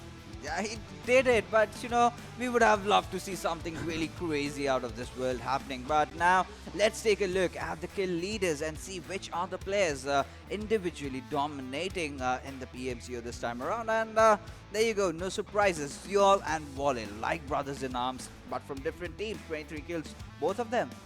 It's a good number. I mean, think about it. 23, 20, 19, 18, 15 coming out there. And that too. 16 if you're talking about it, that's Godless, the man that we have seen. And Killa as well on the 4th. And then Action, doing good amount of action on these areas of Erangel, Sanhok, Vikendi, Miramar, you name it. But for now, 5,228 damage, it just justifies the performance. Yeah, absolutely. And following them up will be Sanjay, right, from Team From Hell. They've been amazing. And even Khubne from Team Seal, he's been such a support system and has always helped out Wally. I still remember there was that one day in Erangel, these 2 lads were surviving, and they just wiped out the whole lobby and got themselves a chicken dinner. That is how good Team Seal is. Following them up will be Ronin and Dominga. Well, it kind of shows really good number of stats if you're talking about. But then, Team From Hell, 4th, I would say 5th, 6th, 7th position is with their players. I mean, it just shows, if one of your players on the 1st and the second one's on 10th, maybe, it just shows the difference, right? But if you have 5th, 6th, and like consecutive places, then it shows that the teams are going for a team gameplay together. Yeah, absolutely. It certainly shows when all your team mates are also there with you on the top. But right now, let's segue into the leaderboards and see how these teams have fared after the teams from Group B and C have battled it out. All the matches are over, all the teams have played their 8 games, and there you go, ZeusEsports still holding to the top position. But Seal Esports have managed to clinch onto the second spot, ousting Black Team and FromHeaven Esport. Yeah, but from Esport, they still don't have a chicken. Imagine what they'll do when they have one for the placement points, when they go for the placement points. I mean, look at the kill numbers. Only one team is right next to them, that's ZeusEsports with those number of kills, but they also have a chicken dinner that shows in the placement points. Like from Hell, they have 59 placement points, but 60 kill points actually justifies the way that this team just... It's like they don't care. They'll go for the kills. Kills first, then maybe, because if you're getting kills, you're eliminating teams, you're getting placement points eventually, right? Yeah, absolutely. And taking a look at the next page, we've got a few teams over here. Well, 8-bit. Okay, so this is a team that we have to talk about. So they did not play today, but yesterday they were playing. So they're just having 3 bad games, and then in one game they come, with all guns blazing. They get good performance, and they were doing good initially. But now the teams have started toppling them over, and now they're facing a lot of trouble. Yeah, this might be, I would say, a wake-up call or something, right? Because this is the area. If you're not playing games on one day, you have to just sit and watch what the other teams are doing, because that's your wake-up call. You'll see, you won't see how far you will be going. You'll see how far down you will be going, because other teams, they have the chance, they have those games. And right now, with every team having 8 games for themselves, it's like, it's kind of back to square one. You guys kind of starting from 0, but you have a position, like, you're starting from 9 for everyone. Like, right, 50% of the games have happened, kind of that kind of scenario. The reverse countdown. Yeah, the reverse countdown. And the reverse countdown is always a wake-up call for you. Like, we are at 14th. From 14 to top 5 or something, that's important for us. Yeah, absolutely. And we have seen so many teams really stepping up in those final 8 matches, and anything can really happen. But what has happened is that we've come to the end of our show for tonight, and hope you all had fun watching the games, and hope you all had fun watching us cast together. And we will be taking your leave, and we will be back tomorrow with some new action of PUBG Mobile. Till then, stay safe and happy fragging.